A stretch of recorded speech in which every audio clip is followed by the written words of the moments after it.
Welcome, everybody, to the Sharon show. We just got done recording the episode you are about to watch, and we wanted to record a little bit of a preface, if you will, to the show.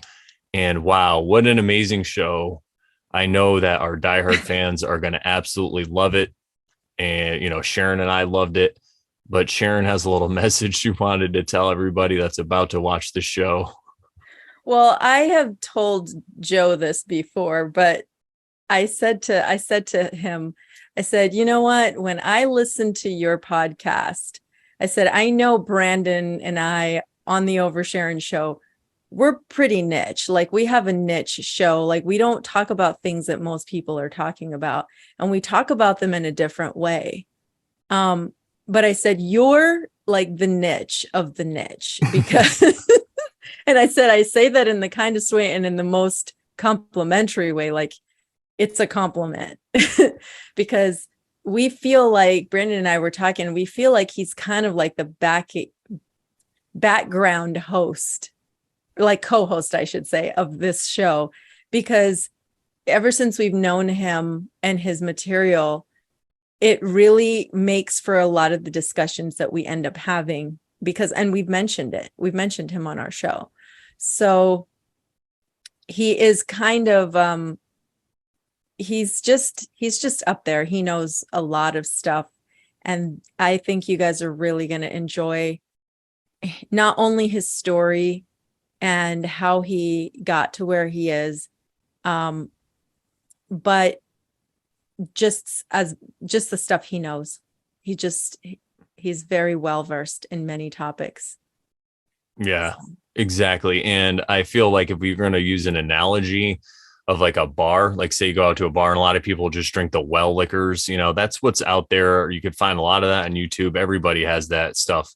And we're kind of like the top shelf stuff, where that stuff that the bartender has to reach for, you got to pay a little bit more for. We're like an acquired taste, not everybody gets it. Some people like to how dare you us and all that stuff. And then Joe is like the Louis the 14th, which is like this alcohol when I worked at a bar that nobody would ever order because it's like $100 a shot. You know what I mean? They would just have it there to kind of flex. So it's definitely an acquired taste. So if you're easily offended, you should probably not watch the show, or you know what? Watch the show.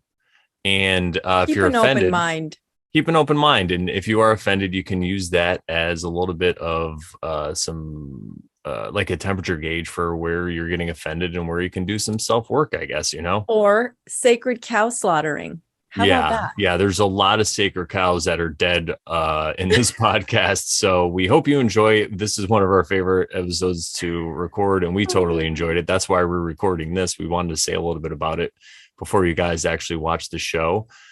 So having said that, enjoy the show, everybody.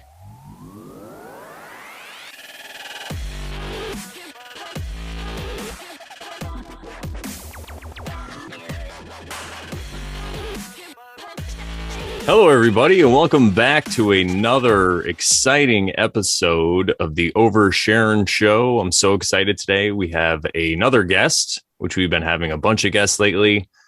Not that I wasn't equally excited to have every other guest that we have, but this guest is, I'd say, like a secret inspiration kind of muse to this show. He's become over the months that we've been doing this. So I'm very excited to have him on. We'll get to that after our normal formalities, though, and introduce him and everything. But anyway, hi, Sharon. How are you today? I'm great, and I'm excited, too. This is going to be great. I'm excited to hear about all this stuff. Yeah, I can't. Yeah. So I will start with a quote, and I'll just give a little bit of background. So this morning, I was wiping the kitchen counter down after I baked some bread, and I was trying to do it quickly because I was going to have to do this show. So I just kind of wiped it real quick. And I just thought to myself, it doesn't have to be perfect. And then I immediately thought to myself, because everything is perfect. So that's my quote for today. It doesn't have to be perfect because everything is perfect already. How about that? Sharon. That's my quote. Exactly. I love it. That's awesome. I'm going to quote myself next time I think for the show. I'll think of something funny. So I'm quoting myself from Oh, this and I have to book. pull a card too. What You am I do. thinking? That's all right, because I have my I deck can right pull a here. card too. I'm going to use Maybe. the influence of the angel. Hmm. Oh, tarot deck that I have. Uh, I love this deck. I've said it before, but it's just because all of the symbolism and the motifs and everything have to do with angels, which a lot of people that listen to this show are familiar with because of our, I guess we could say, Judeo-Christian roots that a lot of us have and grown up with. So it's great because we can identify with that. And it's also, I like using it because previously I threw out the baby with the bathwater. When I became Did you throw out baby Jesus? How dare you? I know it's all right though, because he came back 3 days later. Oh, Jesus. All right. So I love it. the Queen of Pentacles. Right, there we go. We're Ooh. pulling pentacles a lot. Oh, sorry, the Nine of Pentacles. My bad. How did I just assumed it was the Queen. How You dare me? I assumed think for I've the done that queen. before How with this dare card, you? actually. How dare you? I like Nine how of she has. pentacles? Dude, I get that card. That's one of my cards, yo. It's got the little doggy and it's got the falcon, I guess is probably what that is. Oh, wow. It's beautiful.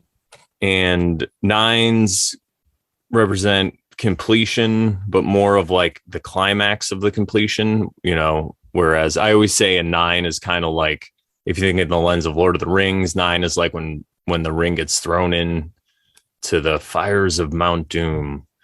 And a 10 is more like the end of the story, like when Frodo, spoiler alert, when Frodo sails to the forbidden beyond lands and the story's kind of over.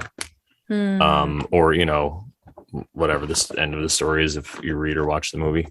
So yeah, so nine is completion, and it's cool because it's pentacles. So it has to do with this realm. It has to do with the way we support ourselves, the work that we do, so we can take it in context to the show. And having somebody like Joe on the show is kind of a full circle completion, because a lot of the stuff that we've talked about, especially recently, is stuff that we've either heard him talk about and then talked about it because he talked about it on his own show, or just spoken with him directly about it. So Yeah, perfect. we've talked about Joe several times on our show. Good Yeah. stuff. And the bird is just like the little bird. I keep showing this thing. I love it on my little Peach Moonstone skull that I have with the cool little bird on top. Raven, I think it is, or crow, or whatever. I noticed the crows in my neighborhood are getting giant. I don't know if they're always this big, but I'm like, are those ravens now? They're huge. It's great though. I love it. Ravens are freaking huge. I see them in my neighborhood. I haven't seen them in a long time, but I used to see them more often. And what is it? They croak, right? Yeah. Ravens croak and crows caw. Caw. Yeah, these are definitely crows because they're cawing, but they're giant. Okay. They're like the size of big seagulls. I'm like, what is going on in my neighborhood? The blacks are taking over. Seagulls are thieves, dude. Oh yeah, totally. They're brats. They're so funny. You ever see Finding Nemo? Yeah, exactly. I forgot it was from Finding Nemo too. Are you sure it was from Finding Nemo? 100%, because there's somebody that we call the seagull, somebody that I know because he's like that. Okay. And we're always like, mine. Yeah. All right. Go ahead. Why don't you introduce our guest? That's what I was thinking of doing. So we have Joe, and I met Joe because of Olive Tree Bear, whom we've had on our show as well, Alex. And I believe at some point he told me, oh, this is my friend. He and I chit-chat a lot. He's in Germany. And then for some reason, I don't remember why, we DM'd each other, and then just started chatting, got to know each other a little bit. And I can't remember how. I don't even remember. Joe, do you remember how you and I chatted more, and then you started listening to the show and then met Brandon? I don't even remember at this point. Yeah, I do remember actually. It Oh, was one yay. of Alex's premieres, Olive Tree Okay. Bear. One of his premieres, you did the background vocals, and you have a beautiful voice, and I complimented you on that. Thank And we were you. talking, and yeah, Uh-huh. And then, oh, okay, now I remember. So we had on Alex, and then I think we I think we posted that somewhere. I posted it in Alex's group chat, and then maybe that's how you saw it. yeah. I think I complimented you. That was a great interview because you and Brandon have a great chemistry. And hello, and thanks you for having me on the show today, guys. I'm a big fan of the show. You're one of the few shows Oh, I still watch or listen to, whatever. I never miss a show ever since, and yeah, that was the first ever one. since him. Yeah, Yeah. ever since you interviewed Alex. Alex is like, hey, check this interview out. Remember Sharon did the background vocals, her and Brandon, Bonanza Bear. Uh, yeah, we did a great interview, and I watched it. I'm like, yeah, you guys have good chemistry. I liked your style, and I started listening to both of you after that. And That is great. I'm glad we somehow figured out the puzzle piece, the Yeah, puzzle. thank you so much. And when I say all the time, and by the way, shout out to the chat. Thank you guys for being here, and shout out to Alex. By the way, he's an amazing person. Not only does he create fantastic music, but the way his mind works is wonderful. But when I shout out to all our what do we call them, slaves, all our people that follow us, that listen to us, Supporters. our supporters, I always say that we have the best supporters on the internet, and Joe is one of the examples of this. This is why I say this. He's not the only one. There's plenty of them, but he's definitely one of the top ones that I'm referring to when I say this. So that's why I'm so excited to have him today. you're flattering me, Brandon. Flattery will get me everywhere. Aw, yeah. And so let's see, Alex, I believe, what was I gonna say about Alex and Joe? Like, oh, you guys met because of the bear community? How did you and Alex meet? Oh yeah, I was when I first heard about the bears, I was listening to Owen's stream for a little bit, and the bear community sounded interesting. And I've been in a lot of truther, quote unquote, truther communities over the years, and I'm not really a community kind of person. I'm very omega in that kind of model. Keep to myself, and I don't really get along with people too much. Not that I don't get along with people, but I could be alone. I guess is the best way to put it. But anyway, so yeah, I came across the bear community, and there was this European bears chat that Alex was a part of, I guess, and I joined it. And one day, Alex is like, "Hey, is there any other musicians in here?" Because he was like scouting out other people to make projects with, like the ones that you guys have been making. Yeah. And I'm like, well, I'm actually got back into music recently because when the Corona thing started, I got back into music, something I kind of neglected since my teenage years, really. And so we got to talking, and he's like, well, what kind of music do you make? I'm like, mostly rock and metal. And he's like, oh, I was a huge metal fan back in the day, Pantera, Sepultura, blah, blah, blah, blah, blah.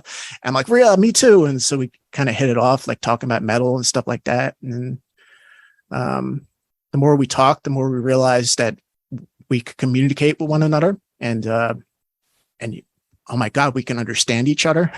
Amazing. And I hit it off with Alex, and he helped me get through the Corona thing. And I like to think that I helped him get through that as well. And now that the world has moved on to their next thing, he's kind of been busy a lot lately, but yeah. So, but then I found like you, Sharon, and then Brandon, and I guess that's about it. Yeah. you, Yeah. you, Brandon, and Alex, about the only people I can really talk to. Not that I mean I get along with all the bears in the community. Don't get me wrong. It's just you know, You're an introvert, and that's yeah, okay. yeah. Yeah, I Yeah. find I'm the same way. Like I've gotten into different communities. Like I was into Mark Passio for a while, and I met some people there. And I've always found that I would get in and meet these people and become friends with them, but a lot of them like to interact a lot more than I actually will interact with people, so like I'll be heavy on the interaction for a while, but then I'm like, all right, I'm just doing my own thing for a while too. So Dude, yeah. that's hilarious because I did the same thing. And one of the last things, this is kind of off topic, but one of the last things Dre said to me before we went no contact was like that he couldn't like keep up with me because I was jumping from like group to group, and like I would jump in and meet people and be like, cool, cool, cool. And then I'd be like, nah, that's not for me. And then I'd go on to the next group. That's hilarious. So I did it too. And but it's funny because like you might find like in one group you might find that like just one person or two people that you're like, yeah, that we were cool, we gelled, and like and then in another group you find maybe one or two more. And so like it's not like all those people aren't, it's not like they're bad or anything, but you're just not vibing at the same whatever, Yeah, it's like my friend Kaylee that I met in Australia through Mark Passio's group. We're still really good friends. We don't talk all the time, but every time, once in a while, we'll talk. And we're really on the same wavelength with a lot of this stuff that's going on, because she lives in Australia, and the people that she's in contact there that are in the quote unquote truth movement, which I'm sure we'll get into later, a lot of them are into fear porn. And so every once in a while she'll hit me up and she'll be like, do you think this is really going to happen? I'm like, it's just all fear porn. It's bullshit. She's like, yeah, that's what I thought too. But these people are freaking out. We just start laughing about it. So it's great to have those connections. And it reminds me of something we said last week with Adam, which was talking about like the Tower of Babel and how the story was that the languages got changed. Everybody scattered and went their own ways. Well, in the same way, maybe it could just be like point of views or world views, or maybe just the vibration of people changed. And now we're finding people all over the world who are on the same vibe with us. Mm-hmm. And then we can connect with them, and we're able to build really beautiful things. Like I recorded a bunch of great episodes with Kaylee, and I look to record some more in the future. It's just hard because she's in Australia. So it's like literally daytime when it's nighttime here, It's so like the opposite. It's the complete opposite. Yeah, I can imagine. But it's all perfect, like you said. Like to quote Sharon, it's all perfect. Yeah. Oh, stop it. I didn't say that it's all perfect. I said it doesn't have to be perfect because it is already perfect. Oh, yeah, exactly. I'm already misquoting you. Look at me. I'm like the New York Times.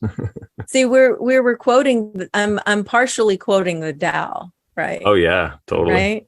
Right. But the other thing I was going to mention is that if I'm not mistaken, and Joe can correct me, but I believe Alex is a main instigator, not in a bad way, but like I don't know, propeller, or I'm trying to find the right word, to Joe's podcast, Contemplations of Spirit. And so I wanted to say that because I know that Joe had a point where he's an introvert, and that's okay, but he has these things that he wants to say, and he would share them with Alex. And Alex was like, man, I wish you could like put these somewhere and people could listen to them. And I think it really inspired Joe, but I'm speaking for him now. So I'm just going to let him maybe elaborate on that. Yeah, Alex definitely was the initiator. And actually, I think it was Brandon, believe it or not, that kept me going, because I get in front of the mic and I'm sitting by myself and I'm like, I don't know what the fuck to talk about. I don't want to talk about anything. And and then it just goes on. I play guitar, I make my music and whatnot. And every now and then I don't even know what I'm going to talk about. I just get the urge to talk, and I flip the mic on and just talk, and then do a little editing and stick it up there. And Brandon was very encouraging. So I was like, I guess when I have the urge to do it, I'll do it. But for years, I didn't want to do it. I had a YouTube channel, I don't know, 2014, 2015, say 2015 or so.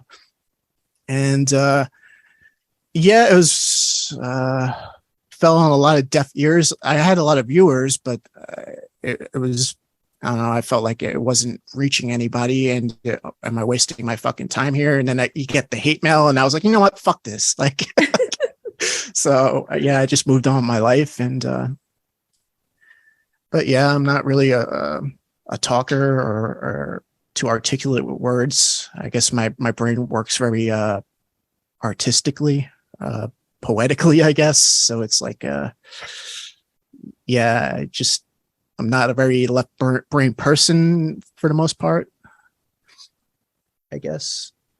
Well, Well, what I'm I very like logical, so yeah, what I I like make about it though, yeah, no, Sharon's definitely very logical.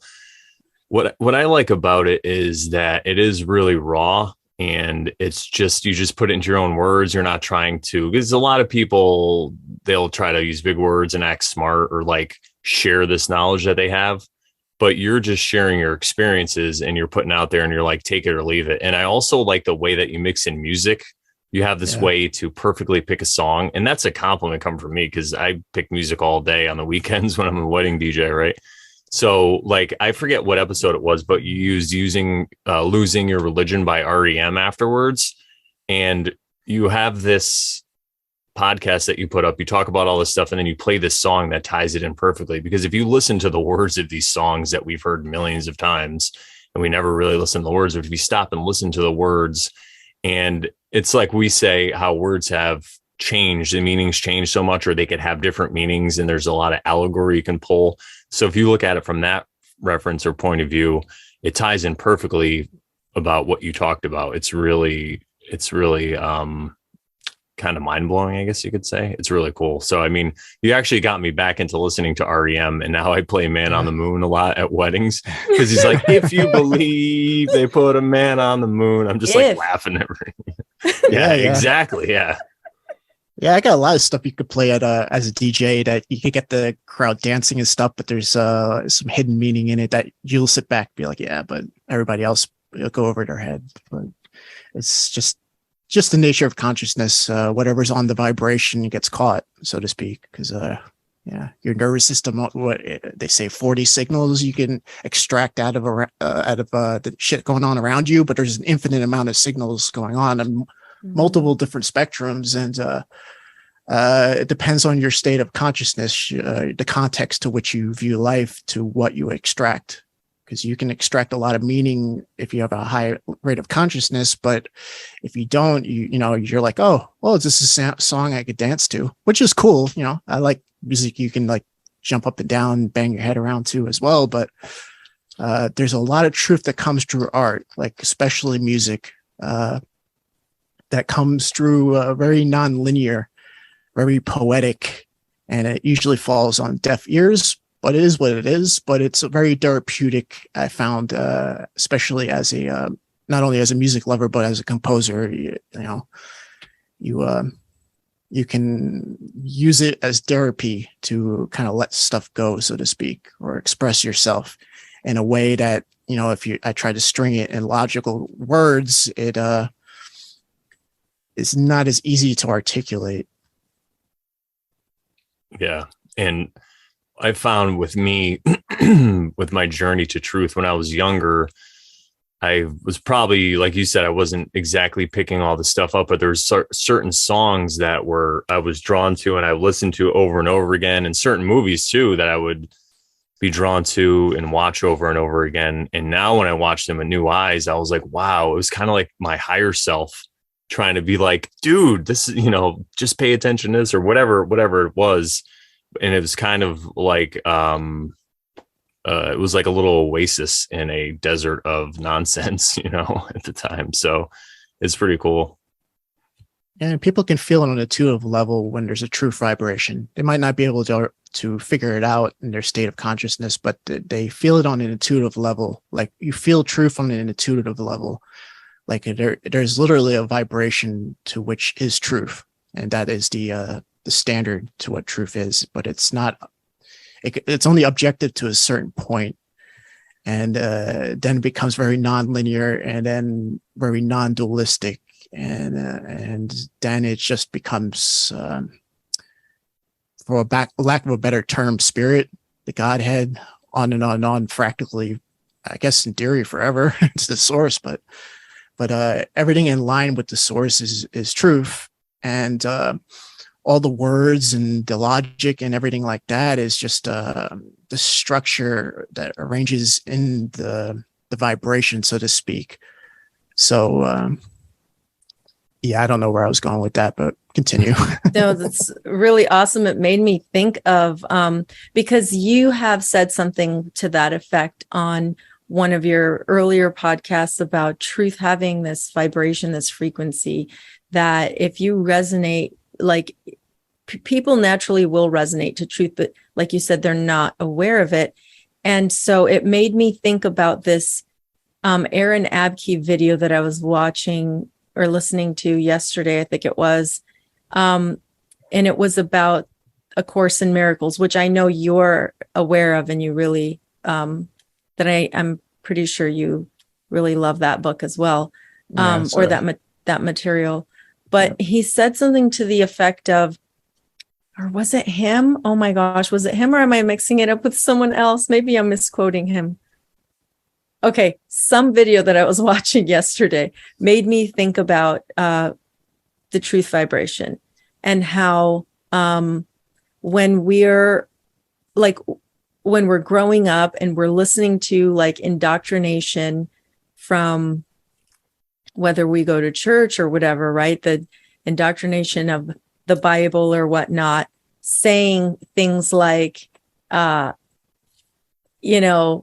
that God is like, in the Bible, God is like, destroy these people because they're evil, and it's like, there's this inside of us. We kind of go like, wait, could a loving God, like if God is love, allegedly, but God is trying to destroy these people and ask us to kill them, does that make any sense? Like that's not like, that clashes with my vibration of God is love, which makes sense. But this doesn't make sense with God is love. So like sometimes you vibrate with that so much that you walk away from religion very early in life because you just don't allow yourself to be indoctrinated because of that truth vibration that you resonate with so much. Anyway, I'm kind of going off the rails, but it just reminded me of that. And I don't remember who said it anymore. I think you're totally right. I mean, you're just oversharing, but yeah, you're totally right, because you realize that it's a paradox, and you might not openly realize it's a lie, but if there was a creator and he created everybody, why would he want one group of people to go and murder all these other people? You're just like, I don't know. Yeah. It doesn't It's make not sense. true. And it leads you down different roads. And some people it leads to atheism. Some people it leads to agnosticism. Sometimes it leads to people like Buddhism or all these different other worldviews. Or sometimes it just leads people right into escapism or different experiences. And speaking of that, we wanted to kind of get an idea of your background and how you got into your spiritual journey, and wherever you want to start.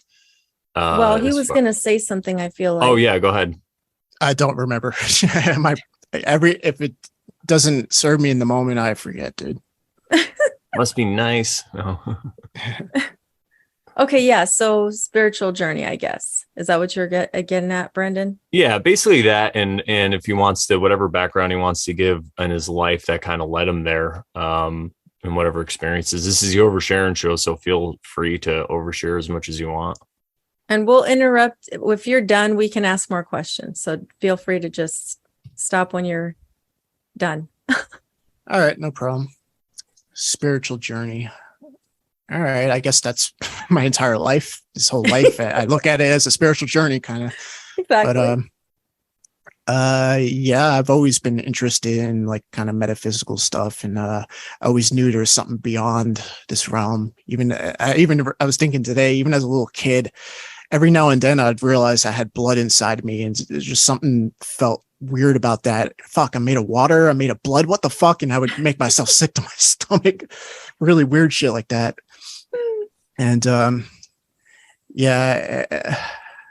so yeah, I've always kind of felt there's more to this life, but as a kid I was really fucking nerdy, and but really into art. Like my mom encouraged us to draw. She was like an artist, and she encouraged us to draw a lot. And then my family was never really into music, but when I was 12 years old, she bought me a guitar for Christmas, and I just I took 2 lessons and then I just kind of learned how to play myself. Like, oh, this makes this noise when you hit it on this fret, blah, blah, blah, blah, blah.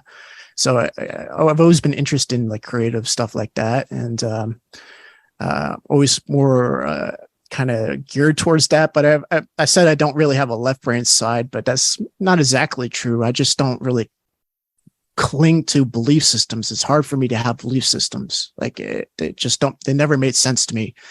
Like this quote unquote structured, the patterns in the vibration, so to speak. I always kind of saw that the structure changed with the vibration, so to speak. I couldn't really articulate that when I was younger, but as I got older and I started getting into this stuff, I did a lot of contemplating. And that's why I named this thing Contemplations of Spirit. It goes both ways. It's I'm contemplating spirit, and it's also spirit doing contemplations. So it's like a double arrow kind of thing, which is how I see everything. I see everything as a double arrow more than like an A to B to C. I see it like there's a structure, like a kind of like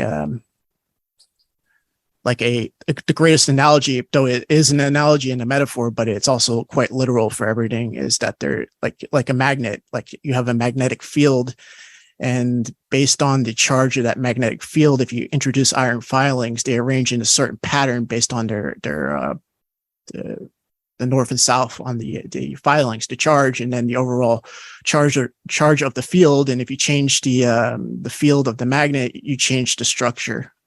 And that's how I noticed that everything that like we learned in school, so to speak, was true in a sense, but false in a sense. And it was like very nailed down and robotic.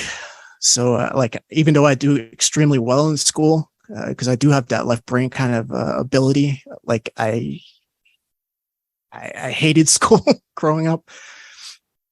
And yeah, I don't know. I came from an interesting family, to say the least. At the time, it was like, man, fuck my life, woe is me. But I learned later that it was quite a blessing. That it kind of was the cause and effect, quote unquote, that brought me to talking to you guys right now, or brought me through the journey in the first place.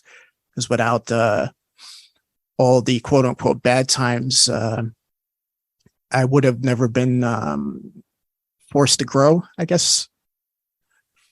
And yeah, so yeah, I spent, I don't know, my teenage years, my whole childhood, I was just drawing and fucking I was really into things like meteorology and fucking reptiles and like whatever. I kind of laugh because I watch an Owen stream sometimes where he talks about his son who's into like scorpions one week and like dragons the next week. Yeah, that's how I was too.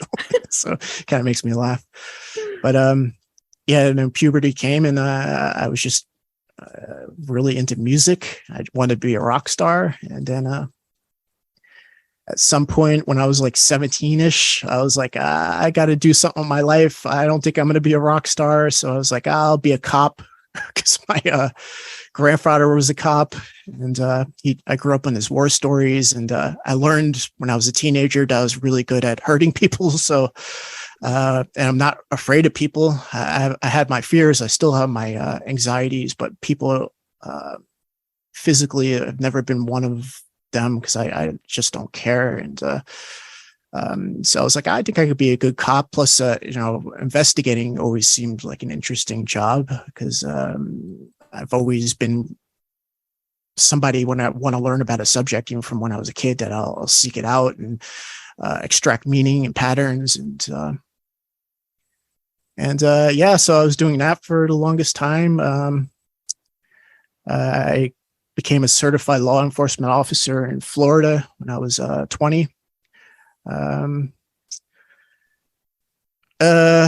But right when I got my certification, like the state went on a hiring freeze, because that was like 2008, and when that financial shit went down, and they went on a hiring freeze. So I was like, fuck, what am I going to do now? Now I just spent the year of my life going through the police academy, and it was hard. It was the hardest academic thing I ever did in my life. There's a lot of studying to that. It's like you can't I don't know how it is in all places, but you can't be a dumbass to be a cop, because we started with like 40 people, and we graduated with half the class, and you had to take it's not an IQ test, but you had to take a test to even get in there. It's got a very high standard. But anyway, so yeah, I went on a hiring freeze, and then I was like, fuck, what the fuck am I gonna do with my life now? So I was like, well, I'll kill some time. I'll go back to university. I took a semester in criminal justice up in Philadelphia. So I had a friend of mine, a colleague of mine that just moved up to Philly, and allegedly the colleges up north were better than the ones down in Florida. So I went up to Philly and did a semester up there, and met a girl. Didn't work out. A lot of bad decisions. Wound up kind of homeless. And then I was like, fuck, what am I going to do now? And I'm like, well, I guess I could join the military. So I went to the Marine Corps office, jumped through all these hoops. And then they realized I had too many tattoos, because my mom was a tattoo artist. So I got tatted up when I was 16, 17. Holy smokes. The Marine Corps was like, no, you have too many tattoos, because some new general just took over at the time. And like, I was like, okay, this is bullshit. Like, this is the Marine Corps. Like, what the fuck? Like, so then I went next door to the Army recruiter, and I'm like, hey, I'm kind of homeless right now. Like, are tattoos a problem? And they're like, not at all. So I wound up going into the Army. I figured I'd go into either intelligence or infantry, something that would pad my resume for going back into police work. And I scored high enough where I could have my choice of jobs, but they're like, if you want to go into the MOS of intelligence, do you have to wait 15 months to go to basic training? I'm like, I'm homeless. What about infantry? They're like 2 months. I'm like, I sold. I guess I'm in the infantry. So yeah, I go into the Army, get sent down to Fort Benning for boot camp. And then upon graduation, they shipped me to Germany. I was in Germany a few months, and then they shipped me to Afghanistan. Was there a year of my life. Came back to Germany, finished the last 2.5 years in garrison in Germany. And I met my woman, my fiance back then. And I didn't want to leave her. I was like, fuck, I met a girl I could actually talk to and understand, and we hit it off. And so I'm like, well, I'll give it a shot. So I wound up staying here in Germany as a civilian. And when I got out of the Army, like, I had a lot of time on my hands. I worked, but it wasn't like the Army where, you're always busy. And if you weren't busy, you're hanging out with the guys and, partying and drinking and trying to get laid or whatever. And then most of the time you're working. So all of a sudden I had all this free time on my hands when I became a civilian. And I've kind of always, because of my family, I guess you could say, quote unquote, awoke, whatever the fuck you want to call it, to how the world really is. Like, I was never, I don't know what to call them. I call them civilians, but it's not like in that sense. But people grow up in a normal life, and they think the world is a certain way, and blah, blah, blah. And I knew that was all bullshit, just because the way my mind worked, as well as, the things my stepfather was into, and the things my mother was into. And like, never was one to believe in something like politics meant a fucking damn. So my father taught us when we were very small that fuck the government, can't trust the government, blah, blah, blah, blah, blah. So I was kind of wired, plus, the way my mind works anyway. So, but I never really looked into this stuff. Like, I knew there was a quote unquote Illuminati. Like, I already knew that when I was since I was a kid, but I never cared. I was like, I don't give a fuck. Like, like, it's not important on my level. And yeah, and then I had all this free time on my hands, and I found like the truther kind of thing on the internet for a couple of years. Like, I used to listen to like Red Ice Radio back in the day, and I was introduced to like Jordan Maxwell and Michael Tsarion and Mark Passio, and all the the David Ikes, all the people that were in the truth community, so to speak. And that's where I first heard about like Bill Cooper. And at the time, it was like I just took in all kinds of information. I was like, maybe. I've always kind of had the mind to think, okay, maybe, I don't fucking know. But eventually, I don't know, the truth bird thing didn't vibe with me because I tried to like join some communities, and I realized how closed-minded and dogmatic a lot of people were, and the fear porn, and I don't know, it just turned me off. But in the process of learning about the truther stuff, you get introduced to like the occult, like in the esoteric kind of stuff, and all these people would talk about, oh, the occult and blah blah blah, but like they never really gave any like hard information, like what occult, what the fuck are you talking about? Like, so I branched off into learning about that for a good 5-6 years or so, I don't even know, where I learned about the occult, and I took in different views from all kinds of people, from like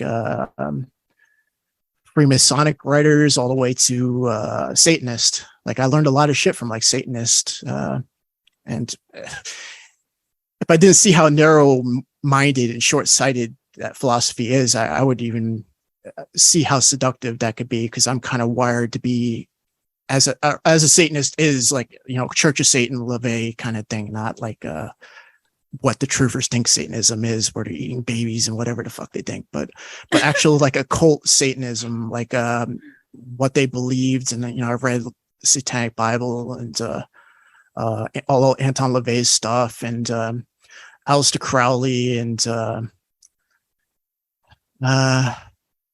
then more benign stuff as well, like Freemasonry and, the Luciferic side of things, Rosicrucianism. The first thing I really got into was like astrology, because I was able to kind of see how astrology worked, because my mind works in a way that I understanding astrology or tarot or Kabbalah comes kind of natural to me. And I have my theories as to why. I really think I came into this lifetime with past knowledge, so to speak. Wow. To where I can understand certain things. Like I don't remember past lives. Like I don't have like memories, but I have like kind of like deja vu kind of feeling. Mm. And especially when it comes to like Freemasonry. And that was another thing that kind of kept coming up in my entire life, because I have family members that are Freemasons, and my family in Puerto Rico goes back to Freemasonry all the way back to the Knights Templars, allegedly. And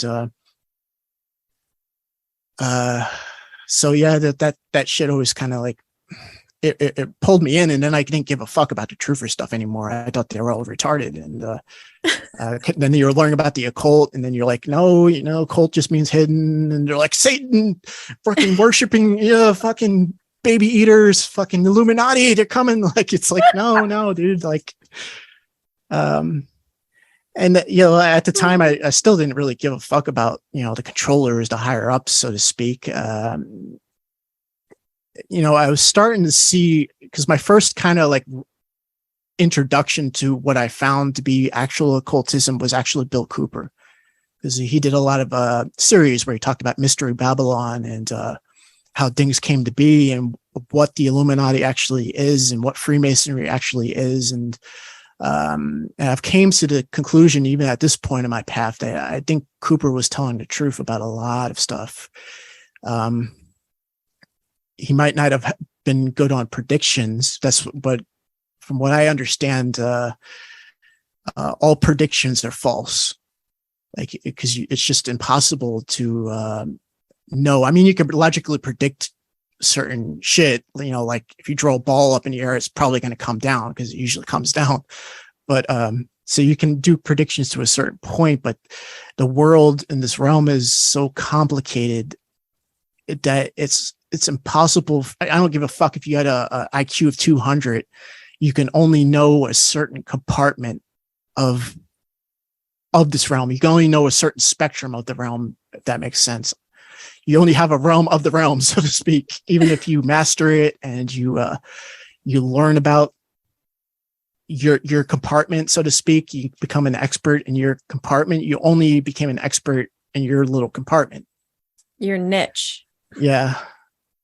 But there's certain, we'll call it macrocosmic patterns that if you know the macrocosm or the microcosm, as above so below, you can kind of like deduce like general principles, like the 7 hermetic principles, or stuff like that. There's a certain structure to consciousness, and that's pretty much what like things like Freemasons learn as they go up in degrees. They don't know outside of their compartment, outside of their lodge, but they know as they go up in degrees, they learn certain principles that they eventually can come to a certain enlightenment, I guess you can say.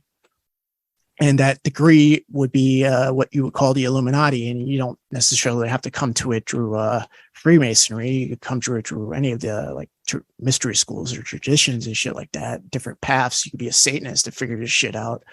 Like,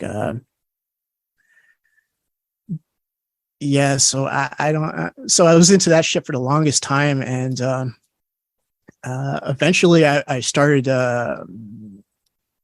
I couldn't join Freemasonry, even though I was tempted to. I went to talk to people at the lodge before, but I'm like, I don't know if this shit's for me.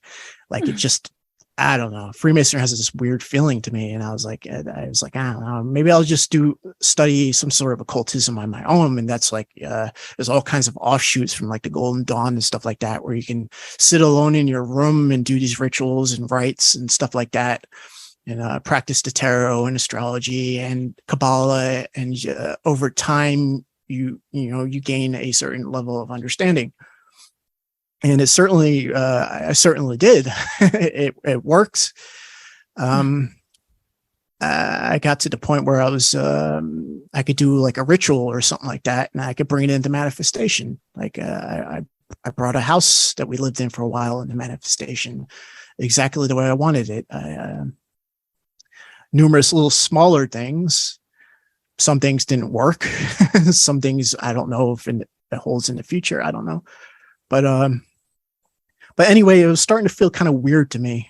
And then I was noticing that a lot of the people I was learning from, most of which are online, kind of had this dogmatic view that became more crystallized as time went on.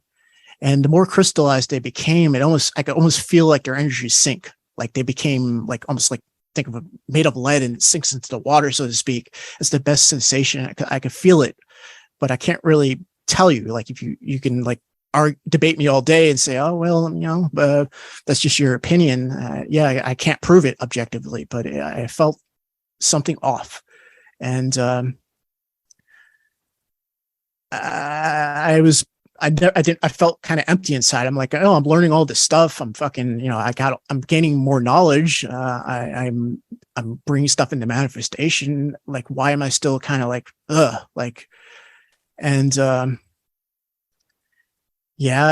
don't know. I kind of said a prayer. I couldn't tell you in words what it was. And then I just forgot about it. And then like one day I was like riding my bike, I remember this day for the rest of my life. It was like February. It was cold outside, but the sun was out. So you could feel like that warm feeling on your face. And I was riding the bike, and I was just kind of like, as things arose in the mind, I kind of just kept letting it go. And as emotions arose, I just kept letting it go. And I kept riding my bike, and the birds were singing, and it was beautiful music, and the sun was hitting on my face. And then the next thing I knew, I shifted out of consciousness, ego consciousness, I forgot about Joe. Joe was just a body riding a bike, and he was no different from the birds flying around and the people walking down the path. And I could feel whatever higher thing I was moving all this stuff around. Oh, wow. And it was completely out of body, but I knew the body was there. It was no more significant than like the birds flying around or the wind blowing or whatever. Like I was doing all that, the same sensation you have when you like move your fingers right now. Like I had this sensation of like everything in this realm happening, and I was making it happen. And 10 minutes, I don't know, 10 minutes might have happened. I got back home and I started going back into ego consciousness. But that's why when people say God is love, that is true, because that was the most distinct thing out of all this, was that everything was being animated by love, like a vibration of love, so to speak. Wow. And I had that feeling all day, and then, life comes, and then, that love feeling goes away, and then you're like, man, these fucking idiots again. And like, it's like that all this old shit comes back into consciousness. And, I didn't know what the fuck that was, but I kept trying to like meditate and go back into that state, but it would never happen as intense. Like I could get into meditation or contemplation, and it could start to come on, but never to that degree happened again. To this day has not happened, or maybe in meditation a couple times, but very briefly, and then it disappeared as soon as you open your eyes. But Wow. and then I discovered David R. Hawkins through somebody I was learning from in the occult, made a video and was talking about his book Power versus Force, and he was explaining it. And then I looked him up on YouTube, and I started listening to his lectures, and I got his books, and I read all his books. And I discovered that he had the same experience that I had, that there was certain details that you just wouldn't know unless you knew. And he had this thing called the scale of consciousness. And this was something, when I read it, I'm like, holy shit. He figured out how consciousness works, how vibration works, how that nonlinear kind of thing works, that magnetic field works that I was talking about earlier. And I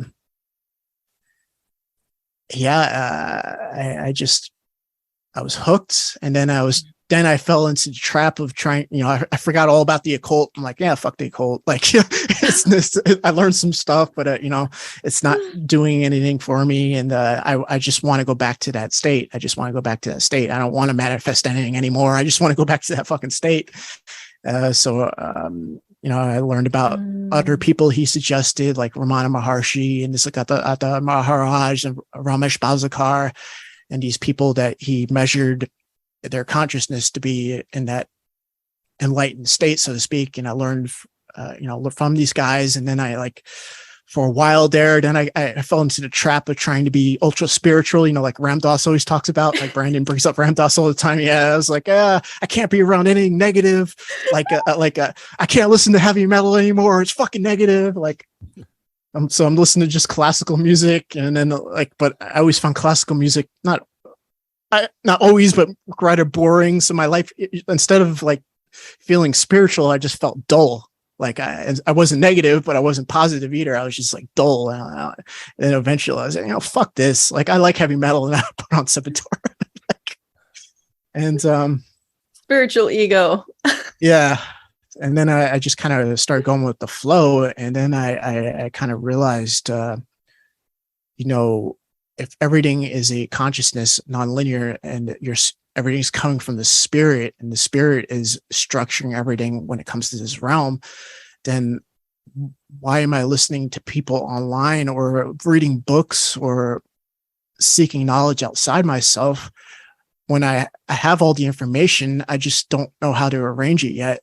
And then I kind of surrendered to, for lack of a better term, the will of God, so to speak. And I just go with the flow now. I love it. And I do what makes me happy if it doesn't hurt anyone.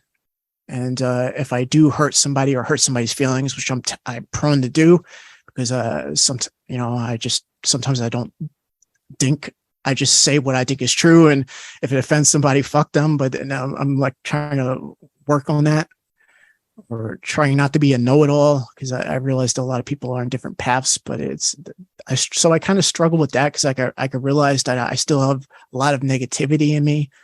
A lot of it's been let go. I feel lighter. Things are better now than they ever have been for me. But it's still a working process, so to speak. So I guess I'll turn it over to you. I talked long enough. Oh, that was great. I loved it. Great recap.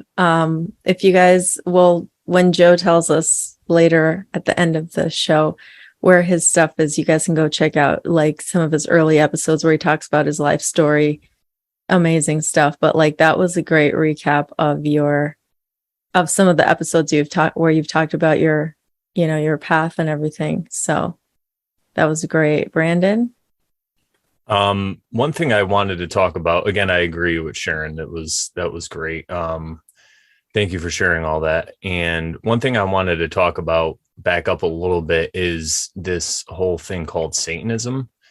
And a lot of people have this conception of Satanism where they believe it's like people that go out in the woods and they go near a fire and they have this giant statue of Baal or Moloch and they dance around and worship, and then they sacrifice children and all this stuff. I mean, maybe that happens. I don't know. I think that's a smaller group of people that do that, though. But exactly. What would you say would be the Satanism that you encountered, that if you could give some examples of maybe their behavior or how they manifest things or just some of their beliefs? Yeah, I mean, the first one I ever came across was probably Mark Passio. And as I got into occultism and I read Aleister Crowley and I read a lot of like Anton LaVey's stuff. But there's one particular Satanist I learned from. It was this dude online. Like, I don't even want to recommend his videos, but he brought certain truths. Like, for instance, most of his videos were, I know you guys are all you butthurt about the Illuminati, but I'm going to tell you something you don't want to hear. The Illuminati are the good guys. And he'd be like, yes, they're the good guys. And it's the stupid fucking sheep that are the problem. And all the Illuminati are doing are managing these sheeple, so to speak, because they would destroy everything if they weren't controlled and manipulated. And Bill Cooper talked a lot about that as well. But this dude was like just hardcore. This is my truth. I don't give a fuck if it offends you. He goes, I hate everybody. He goes, I hate all races. I hate women. I hate men. Like, I hate everybody. Like, so I don't want to hear any of your stupid fucking letters and blah, blah, blah. And he would just like be like, yeah, the Illuminati are the fucking good guys. And he had a very workable knowledge of like the occult. And another thing he taught me, because he usually didn't speak in his videos, he had text go across the screen. And the text was like just jumbles of words. Like, he didn't give a fuck about grammar or spelling, or it was like jumbles of words. And I'm sure you guys come across this on the internet before, where they show you like a sentence and it might have each word might have the first and last letter of, the word, and they spell out a sentence, but all the letters in the middle are just jumbled. Mm-hmm. It's just the amount of letters in the word and how the words come together. And you can figure out what something says without grammar or without spelling, right? Spelling. It's just the patterns. Yeah. And that's the truth. But he was saying he would go farther. I do this on purpose because I know most of you fucking retards are the minute you saw something misspelled or like in not the correct grammar, you stop listening to me. So fuck you, move on. And he would just, this is not for you. Like, you are one of the sheeple I'm talking about. I hope the Illuminati does kill you. Fuck off. He was saying, look, all these fucking retards are bound by structure. Like, that's not the truth. There is no truth in words. Like, the words are just a convenient communication tool. Like, there's no fucking truth there. There's no truth in information. Like, there is truth, but it's on a quote unquote occult level. And I immediately knew what he was talking about. And he would say, yeah, all these sheep, they're under spells, words, spelling.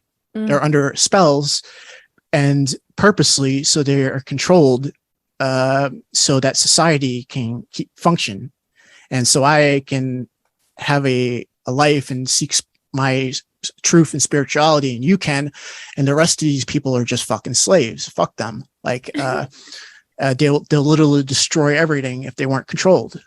And it resonated with me. I'm like, yeah, like, fuck these people. Like, they're fucking retards. Like, and you can see that if you contemplate or think in your own self, and this has happened in me, and I know it happens to a higher degree in other people. Like, if somebody says something out of grammar or misspells something, there's like an energy that's brought up inside you, and that's all you focus on now, instead of what the context of what they're talking about is. The context, they're wrong, pops up, because they're wrong, because the words, the spelling, like, and that's the one of the biggest occult secrets, is that everybody is under a spell and controlled. And there's many ways this is done. Language is the biggest, of course, but, you know, religion, quote unquote, science, like so many different, scientism, politics. Basically what they do is they get you focused on the symbols, and then they move the symbols around, and they control you by moving the symbols around. So you literally become like a chess piece. And this happens on the individual level, but it's more, the more they care about, it's not so much the individual level, but the individuals come together in a mass to make up the bigger. So you have the right wing, the left wing, the Christians, the Buddhists, the fucking whatever. And, or the Bible, you know, the reason you swear on the Bible in court is because you are programmed to believe that the Bible is the word of God and that it is the truth. And so you swear upon the Bible, you swear upon what you think is holy, but it's just a symbol. It's just a spell. Like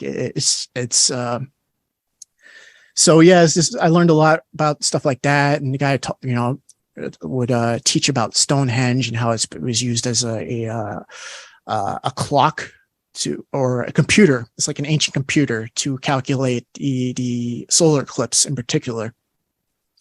And how he claims like civilization came about. And I've heard other variations of this, but he claims back in the day, and this was told in like 2001 Space Odyssey, you know, with the monkeys, the primitive man, then that scene in the beginning, that people were just in tribes. They were kind of like living kind of like animals, you know, and Genesis, they, you know, talk about the Garden of Eden, blah, blah, blah, blah. And how civilization was created was that some guy figured out that solar eclipses happened, and he could predict it, and he knew when it was going to come. And you see this in 2001 Space Odyssey, where the one monkey, he's always looking up at the moon. And in the book, if you read the book, he's called the Moon Watcher. And he figured out that when the eclipse was going to happen, so he went to the other people in the tribe, and everybody kind of just, you know, there wasn't, you know, they kind of fell into a hierarchy like animals, like alpha males and beta males and shit like that. But there was no like king. There was no like priest. This guy figured out that the eclipse was going to happen. So you went to the other people and you said, the eclipse is going to happen. If you don't give me, I know how to make it like stop. His narrative allegedly was the snake god is going to eat the sun, and we're going to fall into infinite darkness unless you give me power. And then I'll do the magical ritual, and the snake god will let go of the sun. And the people were like, man, you're crazy. What the fuck is this guy on about? And then the eclipse started happening. He's like, look, I told you, the snake god, he's eating the sun. They're like, holy shit, he knew. How do you know? And then he gave him he's like, give me the power right now. Make me king. And I'll do my ritual and make the snake god go away. And so they're like, fuck yeah, we're all going to die. Oh my God. And so he gave the power. They all gave the power to this guy. And then he went booga, booga, booga, or whatever. And the eclipse finished, and they're like, oh my God, the sun came back. Thank God. And then because this guy was able to master a lot of the structural things that were happening in this realm, he became the first priest class. And I've heard it told in other ways about, you know, one guy figured out how to harness fire, and, you know, there's many different ways they teach this, but the general concept is the same, that when you have when you figured out certain occult stuff, you can use that to manipulate the people who are not in the know. And so the Illuminati arts were born, and civilization started to arise, because the biggest thing that the occultists learned is that you can manipulate the symbols and you just have everybody attached to the symbols. And because they're, the old Jungian thing that people don't have belief systems have people, which is actually a closer version of the truth. And if you manipulate these symbols and use hidden knowledge, so to speak, you can get people to do things that they wouldn't do. And so civilization was born. Even farming as we know it is a technically speaking, from what I understand, is a sin. And what I mean is it missed the target. Like everybody kind of lived in harmony with nature. Everywhere on Earth was tribal. Everybody knows about the Native Americans, but the Europeans, the Native Europeans, the Native Germans before the Romans came. You name it. Everybody was, if they had belief systems, it was very pagan, and just meaning country folk. And everybody kind of lived in tribes, and the tribes kind of just how like a herd of buffalo or a herd of deer or a pack of lions or something like that. That's how people lived everywhere, and everybody just had like little tribes. That's how we were wired. And somebody figured out they could use the occult, the eclipse story or fire, who fucking knows, but they convinced people that they had magical powers. In a sense, I guess they did, but so they began to create civilization because they realized that the same thing, like the Buddhists tell it. What is it? Old age, suffering, sickness. You're guaranteed these things in this realm, and the occultist, the Luciferic, said, "Fuck that. We can eventually arrange everything to where there'll be no more suffering, and we'll live in a utopia." And so that began. And it's just been like every time they solve a problem, two more problems arise, because they're operating through the intellect instead of in harmony with nature, in harmony with God, so to speak. And so every problem they solve causes two more problems, and then they have to fix those problems. It's kind of like this Greek story of the Hydra. Every time you cut off the monster's head, like three more grow back, and that's infinitum. And that's what we see in our world today. And they're trying to hold everything together based off the first lie, the first sin, so to speak, the first deviation. And even farming, like I was saying, it's a degree, it's closer to the truth, but to how we're designed. But even if you look at farming, your livestock can all of a sudden die. You can have a drought, like on and on and on. You weren't meant to be rigid and structural like that. And farming was the first like foundation to build Babylon. Like, so everybody going back to farming, I don't care, farm, I'm not going to farm unless I have to. If everything collapses, I guess I'll farm. But, everything was more like meant to, you're supposed to live off the land. And if you lived in a shitty place, you would be a nomad and travel and on and on and on. And civilization is like, no, fuck that. We'll use the intellect and the occultism and shit like that. And we'll just solve the problems, and we'll eventually build utopia.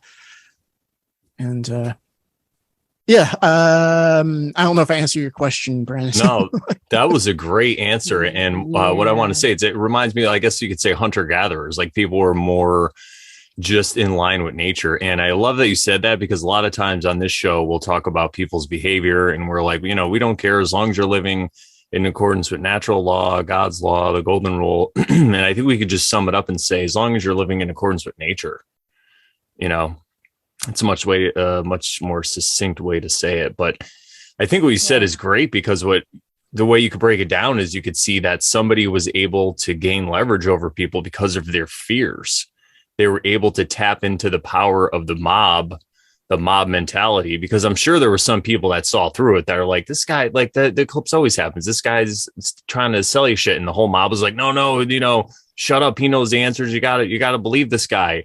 And they probably burned those people at the stake that were like doubting him, right? And that's how they gain control, another tool of fear. And then the other ones that that could see through it but weren't bold enough to stand up, they just kept their mouths shut after a while because they didn't want to get burned at the stake. And then it just perpetuated into this big thing, and now you see what we have now. And I'm definitely I kind of believe that we've had higher levels of civilization before that we don't talk about, or that people kind of hide from us. If you think about like concepts like Atlantis or Lemuria and stuff like that. So I think there were higher civilizations. Do you want to say something, Sharon? Yeah, I will in a second when you're done. Okay, no problem.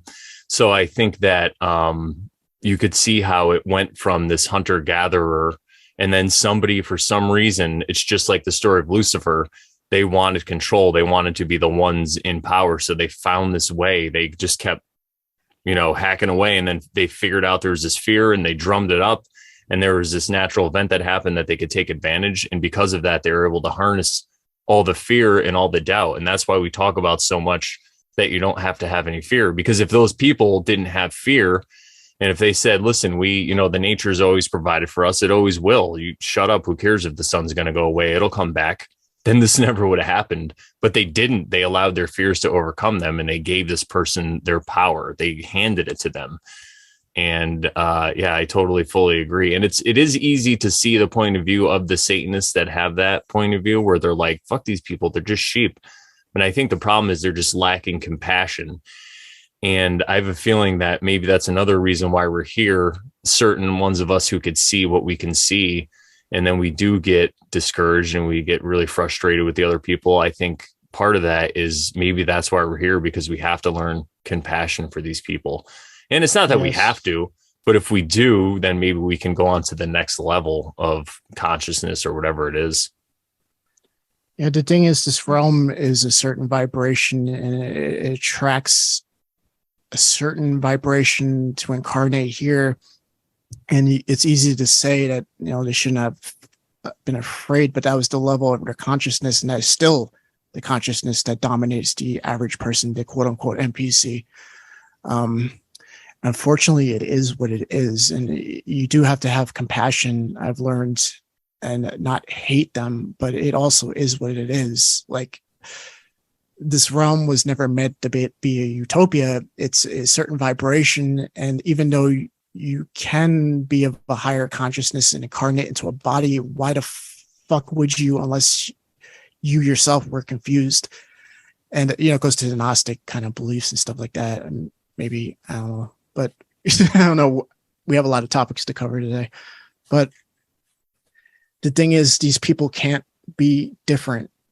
They're not experiencing the same reality. Like, they're on a totally different vibration. And even like that, I understood what David R. Hawkins was talking about with his levels of consciousness, where he shows, hey, look, 80% of the population is below 200. They're operating on animal instincts, because you could say, well, the controllers, they did that to them.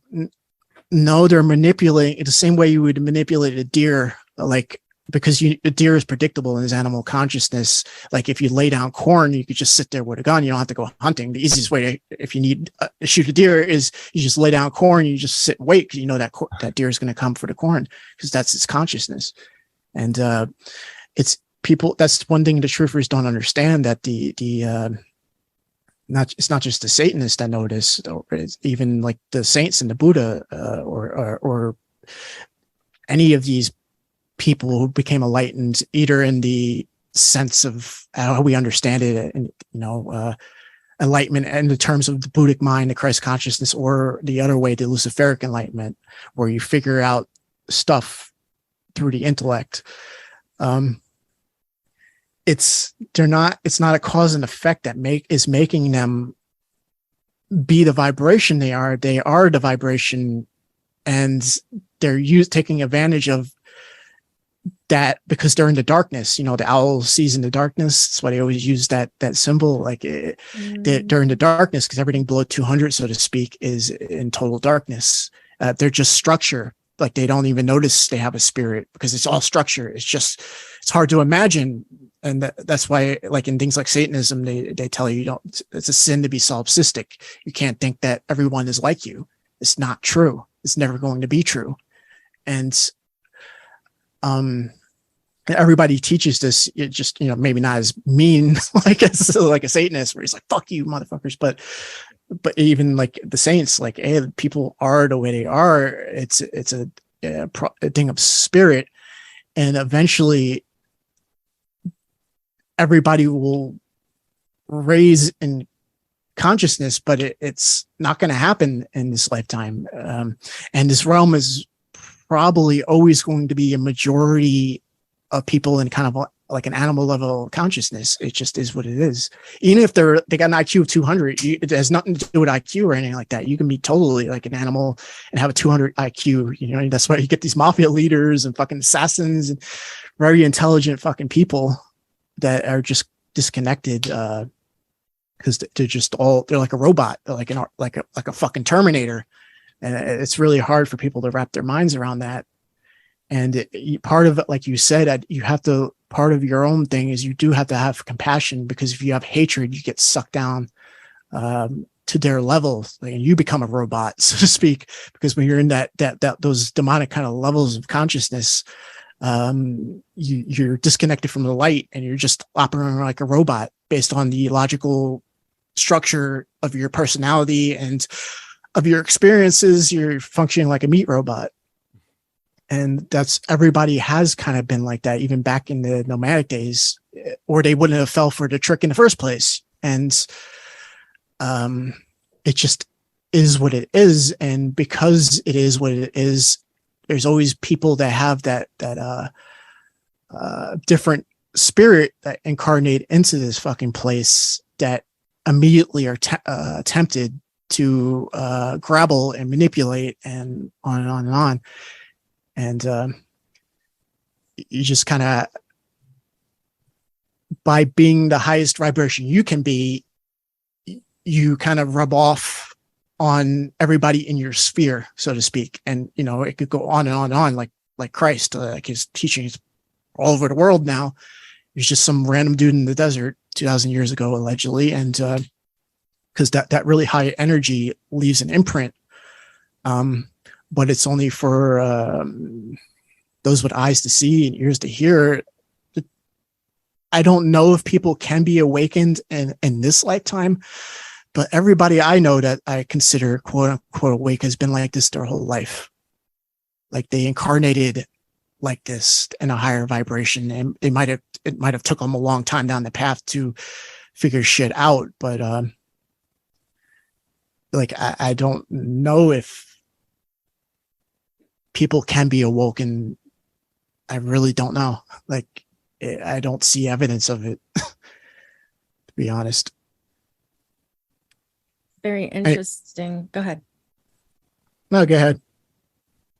Well, I was going to just go back to some of the stuff you said, because it reminded me of a lot of stuff. And when you were talking about farming is a sin, I just had to laugh because it just made me think of Ram Dass with every method is a trap, because and I don't say this to bash on the bears or the bear community or anything, but there are a lot of people in the bear community who will just take what Owen is talking about and they'll just want to be there immediately. Like, okay, now I must have a homestead. Now I must have some land. I must have animals. I must have this. I must have that, because that is the target. That is perfection. That is utopia, right?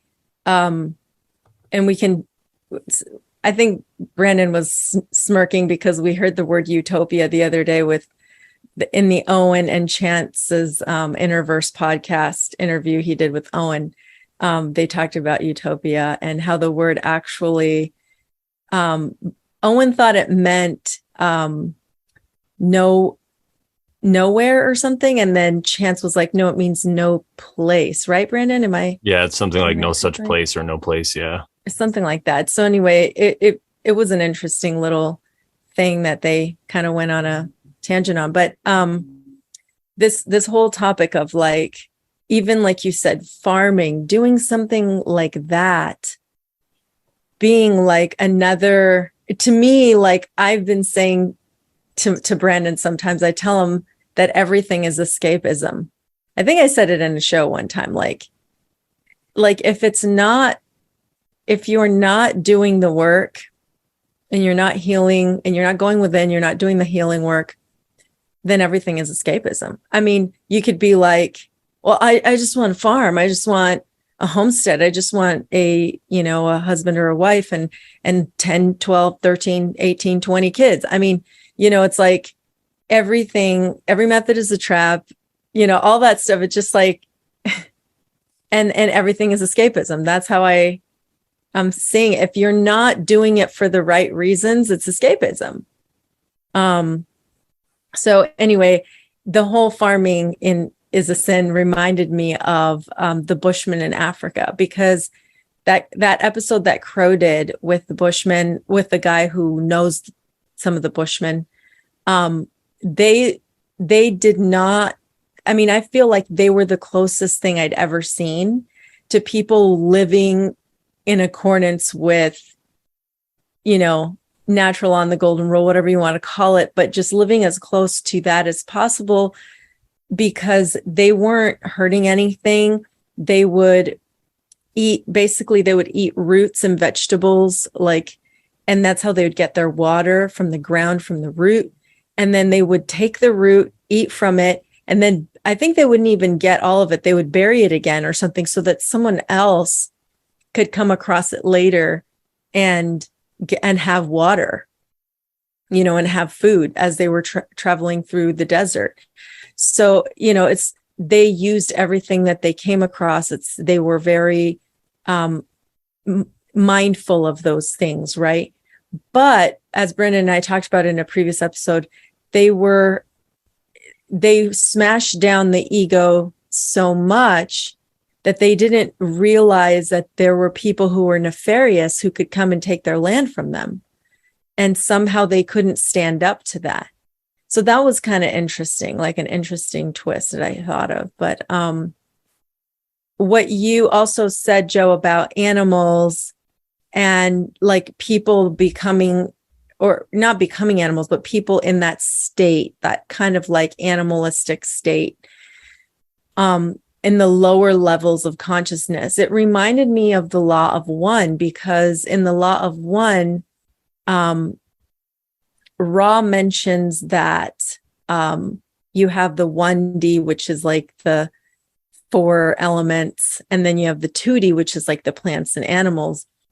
And then you have 3D, where you have us who are self-aware, but like we're still a consciousness that can be somewhere in between. It's kind of like a flow, because we can kind of be still like toward the animal side, like more animalistic from the 2D all the way to the 4D, which is the love frequency. So we can, the 2D animalistic would be more like what Joe was talking about in reference to just structure and just doing things that you just do because you're just doing them. That's more kind of an animalistic thing, rather than like being aware of what's going on and self-aware. And then beyond that, moving to the love frequency, where you have compassion over others because you can see that, and perhaps either in past lives or in this lifetime, you've experienced enough to have learned to be that compassion and to be compassionate toward those people. So anyway, those were just some thoughts that I was thinking about as you were talking about that whole topic. Yeah, and I could totally see what you're saying about farming. It makes so much sense. And again, we're not trying to bash anybody, because we just had Adam on, who's a homesteader. And I feel like if that's really what you're called to do, and that's what you feel like you should do, and that's where the signs are pointing you, and you can make a living that way, and it's closer to nature, that's great. But I think what Sharon said is so great. And that's why I just kind of wanted to repeat it, which is that if you're just doing it because you don't know what to do, or you think it's the right thing and you should do this, you could get into a state where you're doing it and things just don't work out, and they don't work out for you, and it could fail for you, you know. And I mean, again, Yeah. it's fine because it'll just be your path and you'll figure it out. But yeah, I just wanted to add that little caveat.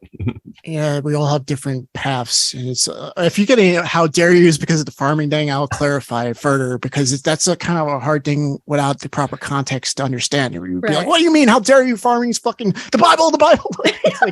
It's like no, like it's not. When I say sin, it just means you missed the mark because you use your brain or that Luciferic spark to try to control the environment instead of going with the flow, so to speak. Oh, yeah. And it is what it is. Like for none of us are. This is not going to be Eden again, unless there's like a total like wipeout, like an actual reset, like or like a pole flip or something like that, allegedly. Or I see good evidence that eventually 2040. Just kidding. But yeah, and then you might be knocked back into the quote unquote Stone Age, and you might be start over. But and then you know, it's when I say sin, it just means you weren't listening to God, you were listening to the intellect, so to speak, or you were listening to structure. Like it's fine. There's nothing wrong with farming. Like it's not the point. It's not. There's nothing wrong with gardening, and I'm sure nomadic and people and tribal people back in the day had gardens and herded animals here or there. But there's a difference between that and then carving out. This is my property. I'm going to spend, because I think a lot of people don't understand this, because I've been forced to do manual labor jobs since I was 16. I worked on farms before. It fucking sucks, man. Like it's hard. It's fucking hard. It's hard labor. Yes. And if you try to do it on your own, that's your whole fucking life. Exactly. And then you'll still barely make it. When you start getting a community of farmers and stuff like that, you get a community like, I don't know, like the Amish or something like that, then okay, it's a little easier because this guy does milk, this guy fucking does chicken, whatever. Exactly. But even then it's like still hard work. That's how Babylon is built. That people don't understand that. Like the Old Testament is just a cookbook for Babylon. Like that's what people don't realize. It's mystery Babylon. Most of it, in my opinion, is pretty demonic, but there is a lot of gravy in Genesis. Genesis is a little higher vibration, in my opinion. But you see the story told through Genesis in characters, and this book in allegory, obviously, there's no talking snakes and shit like that. They're obviously talking about, Adam and Eve, everybody living in, off the land, so to speak, in paradise, wanting to know the knowledge of good and evil, learning how to change the environment through the intellect. Then the next degree away from paradise, you get what Abel and Cain.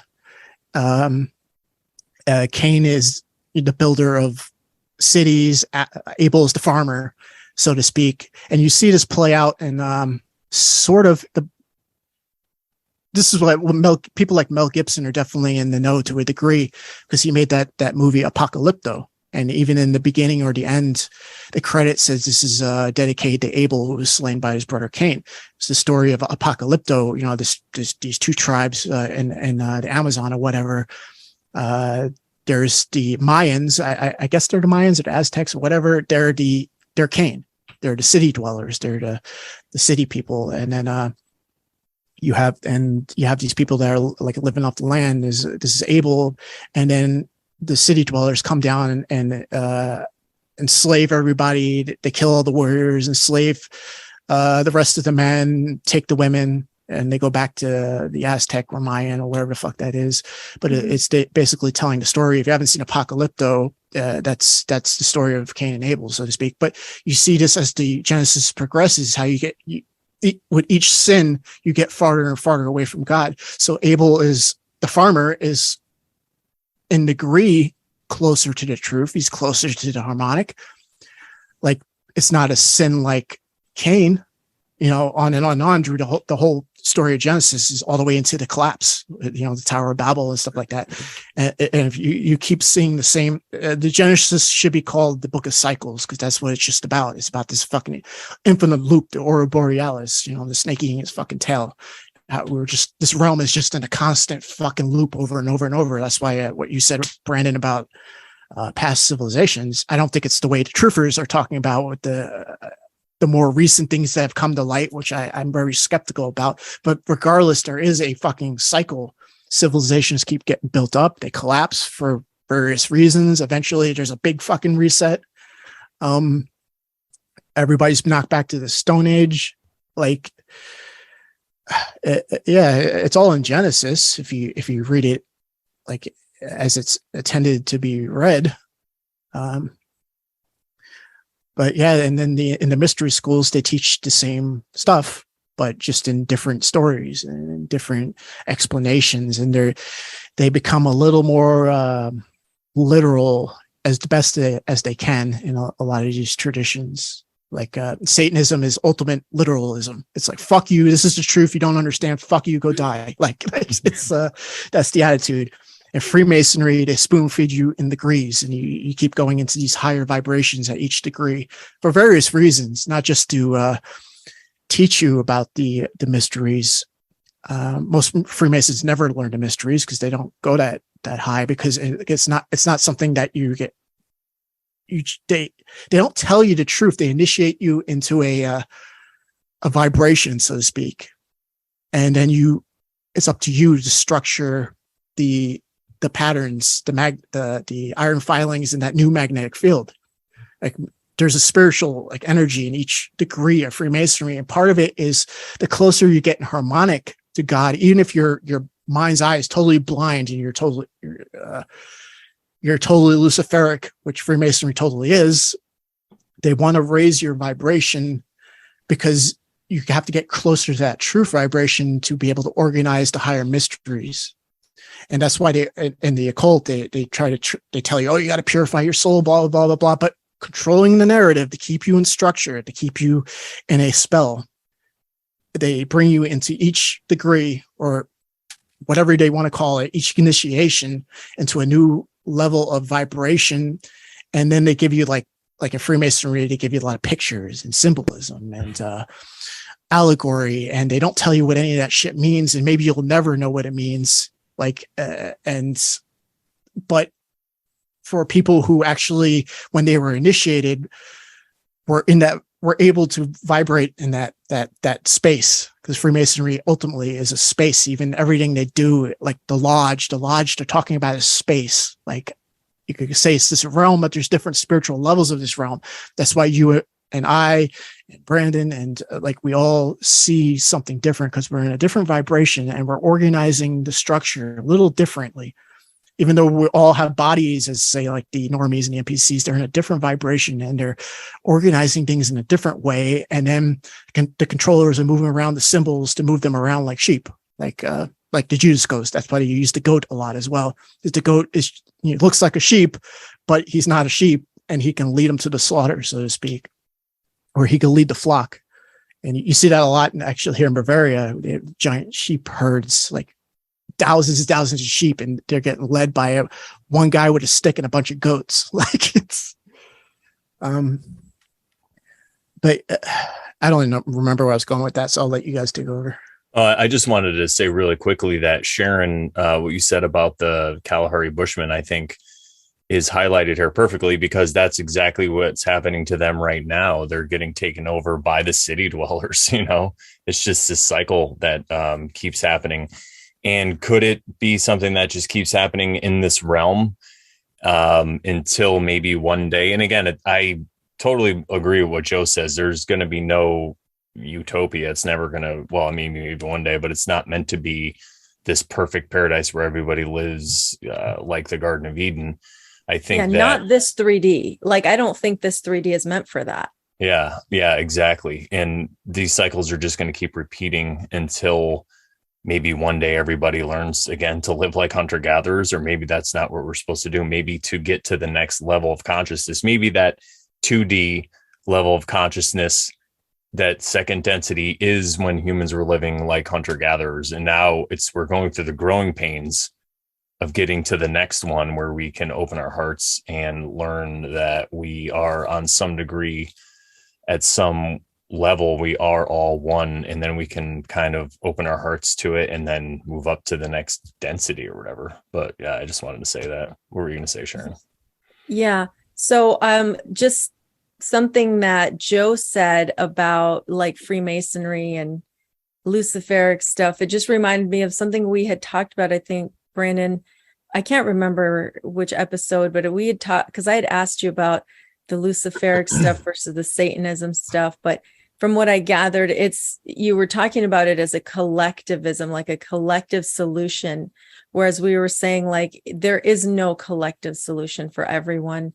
Each person has an individual path, and they must, in this density, right? Because we have free will right now. And then maybe the next density, when we don't have free will, we'll all realize, and then we could live together in this quote unquote utopia or whatever, right? Yeah. That's a very good point. This 3D is not meant for collectivism, but like 5D and 6D are, like a harmonious, at least for the positively polarized beings, I should say. Yeah, exactly. Wow, that's great. Well, right? Enlightenment and like the Buddhic kind of the thing, or even the teachings of Christ. If you throw out all the fucking Old Testament baggage and the Book of Revelations, what a fucking joke. But if you just look at the teachings of Christ and compare it and see the patterns like Buddha or these the Bhagavad Gita and stuff like that.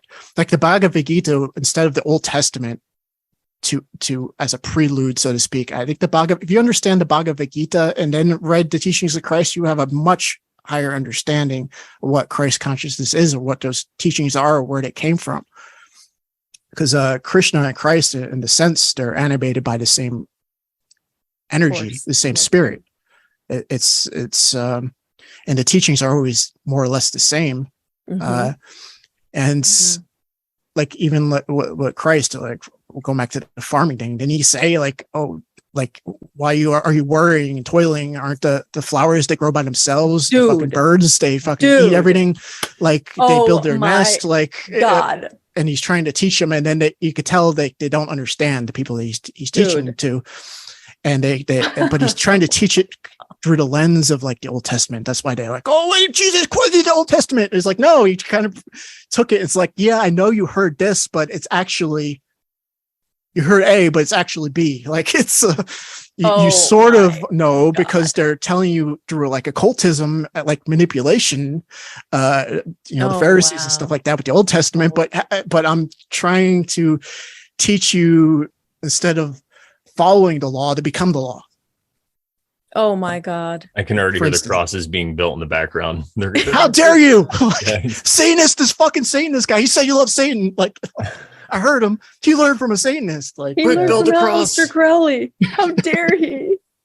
Yeah, I used to get the hate mail. I know what they say. They're very predictable. They're like, they're like those deer coming for the corn.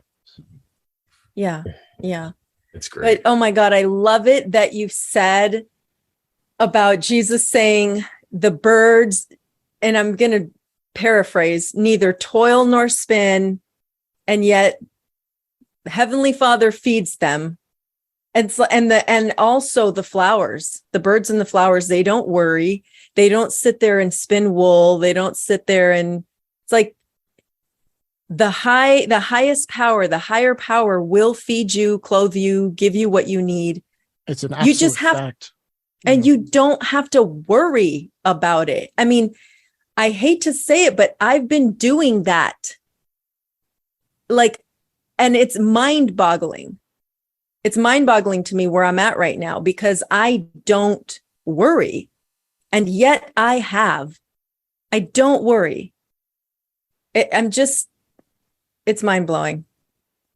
And you're thankful, which I think is very important too. Yes, you're not saying, oh, I'm not worrying, therefore it's me doing all this and it's God loves me, especially because you're thankful, and you show that thankfulness, and you have that, and that's something, gratitude is really huge. Something I'm trying to focus on. Even when I wake up in the morning, I try to, if I can remember, to have my first thought to just be gratitude, no matter what happens. Even if something bad happens, like before we started recording, I was like, oh, Sharon, I'm getting all these great tests, all these good stuff. And it's really stuff that could be considered, bad or whatever, or unlucky or whatever. But I'm like, no, it's just a test that I have. So I'm thankful for it. And I look at it that way.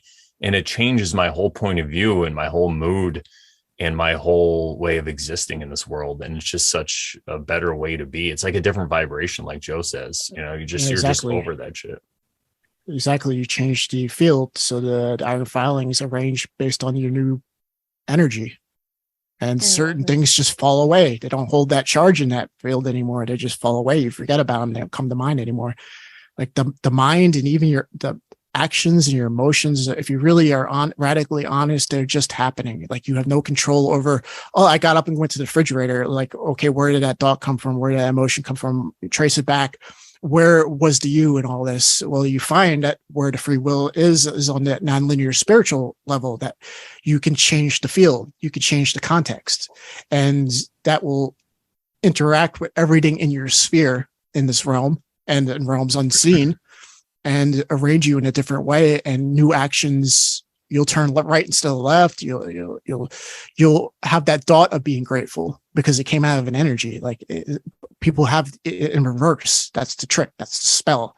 That's why they hold on to attachments. That's why even if they're a higher spiritual being, they still vibrate with this realm because they still have attachments here. And that's the whole Buddhic thing. Or why is the Buddha, Krishna, fucking Christ, they always try to teach you fuck this realm, not like fuck it, like don't worry about it. Like exactly. The kingdom of heaven is in you. Don't worry about it here. Like you're here. It is what it is. Your body's just going to play out. Your thoughts are going to play out, blah, blah, blah, blah, blah. You want to focus on that spiritual level. Like maybe you'll farm. I don't know. Maybe that's God's plan for you. But if you're doing it out of the intellect, like, oh, I got to farm because A, B, and C, blah, blah, blah, you're disconnected. But if that arises, like, I'm kind of interested in getting chickens. I think I'm going to get some chickens, like going with the flow. Then that's another thing because God's going to play off of your circumstances and where you are on your path and your level of consciousness and on and on and on. Like, we were all kind of born into this world with certain interests and abilities and stuff like that. It's really about rediscovering what you're good at and what makes you happy, and going with the flow and working on the spiritual level, not on the mind and the emotions and learning new stuff. I mean, you'll learn stuff. Like if you have an intellect, you have a high IQ, you're going to learn shit, which is by your nature, but there's a difference between learning something because you have an end, like it's, the end justifies the means kind of thing. Or if it's just, you're interested in it because you're fucking interested in it. Like I'm interested in music because I've always been interested in music, and music's been a good theme in my life. And it's a good expression, blah, blah, blah, blah, blah. And I wish I would have, done it earlier. And I'm sure everybody listening to my voice right now has stuff they always have been interested in that they're passionate about, that they would do for free. And just fucking do it, man. Like it's exactly. Yeah. It reminds me of what Owen said recently on an interview where he's like, I'm now a farmer, and he's like, and I love it, and it's my family, and it's great. He goes, but not everybody has to be a farmer. He's like, I don't know anything about cars. He's like, I have no idea how a carburetor works, and some people know how that works, and they're into it, and they love cars. And he's like, then I could go to them, and I could give them eggs or whatever. It's just a way that everything kind of works together. And I love what you said. That's so true. That happened to me in my life with comedy. I've always wanted to do stand-up comedy like my whole life, and then I finally got into it in 2013. And I just ran with it for a few years, and I was really the happiest I've been in my life. And I was just expressing myself, and I was like, wow, I can really do this. I could just get up here on a stage with a microphone and make people laugh. And it was really fulfilling. So I really also do second what Joe said. And I encourage people. It's the same thing with the show, with podcasting, right? You guys, you're always like, oh, Brandon inspired me. Like so many people say that now. And it's only because I did it because I realized the joy it brought to my life. because I've always been somebody to try to kind of wake people up or give them information. And then I realized that that's the wrong route. Some people just aren't ready for it. They just either don't want to hear the truth, or they don't care, or they're just happy where they are. So what I do is now I could just do a show, get on here, talk to my best friends, express how I feel. And now that expression I've manifested, or I've done it. And so I don't have that itch now to go and tell everybody things. I'm like, just go watch my show. So I've seen the fulfillment it brought to my life. And I just see other people that it seems to me that their intuition is leading them down that same road. And they have maybe some of the same doubts I had. And where now I realize that those doubts were just stupid voices in my head that were just saying, you'll be terrible. Oh, it's going to suck. You're never going to be able to do it. And once I did it, I realized I can do it. So then I just encourage other people. I'm like, dude, just jump in. It's so easy, And once you do it, you're never going to regret it. And if you do, then just don't do it anymore, So yeah, I definitely second that. If there's something you want to do, no matter what it is, as long as you're not hurting anybody, just go ahead and do it. Give it a shot, especially if your intuition is leading you down that path, just go ahead and do it, because there's no time like now to go do it, because you could really basically do anything you want right now. You can order anything you want from the internet, in the whole space of broadcasting and podcasting. It's never been easier. You can order a microphone, just a laptop. You could use your phone these days, and it's just a way to do it. But whatever it is, I mean, if you want to be, I can't even think of another example, but they'll say you want to make crystals, or you want to make jewelry, or you want to make these orgonite devices, or whatever it is. Say you know a lot about medical, like you say you've been in the medical field, you're a nurse or whatever. Like we have a friend, our friend Spoons, who was an ER nurse for a really long time, and you built up all this knowledge, but then you realize that the Babylon structure of hospitals might not be the way to go. So then you start to look down this other path of holistic healing, and how healing has a lot to do with belief, and how you can actually heal a lot of these diseases that people say you can't. So you can look far into that and then use your intuition to help other people. And then not even wanting to make a living out of it, you can do it, because so many people in the society right now need to be healed. And a lot of people are on the edge, and they want to know a healthier way to do it, or a more natural way to do it. They just might be afraid. And if they see somebody that's doing it, then you can be the catalyst that causes them to get into it. Exactly. So I just go ahead and do it. They feel your vibration, and just if you're in that's why, like in India, they always want to go sit around the guru and touch his feet and stuff like that, because just being in his presence means you're on. If the guy is in the same space as you, like physically, that means you're on the same vibration on a level. Wow. And you can tap into that. That's why they see, that's why they have that tradition. I mean, granted, there's a lot of false gurus in India. It's not a perfect system, but that's the concept behind it. And Nice. And yeah, just you uplift everybody around you, and the highest vibrations uplift things that you like Christ, for instance, that just carried on thousands of years. Like you don't have to try. If it's meant to be, if that's God's plan, it's going to be. It might be in your life, in this incarnation, just the people around you, just not giving them a bad day. Like instead of telling them, just walk away, instead of telling them to go fuck themselves, completely changes the whole script. Like, so, but it's like, you can't beat yourself up if you do tell them to go fuck yourself, because it's, like I said, it's the spiritual, the spirit is where the free will is, not the fucking level of the mind body. That's just robot stuff. It's just the iron filings organizing. So, Yeah, that's great points you guys made. Along the lines of the, fuck this world, and like, don't worry, basically in the sense, don't worry about things.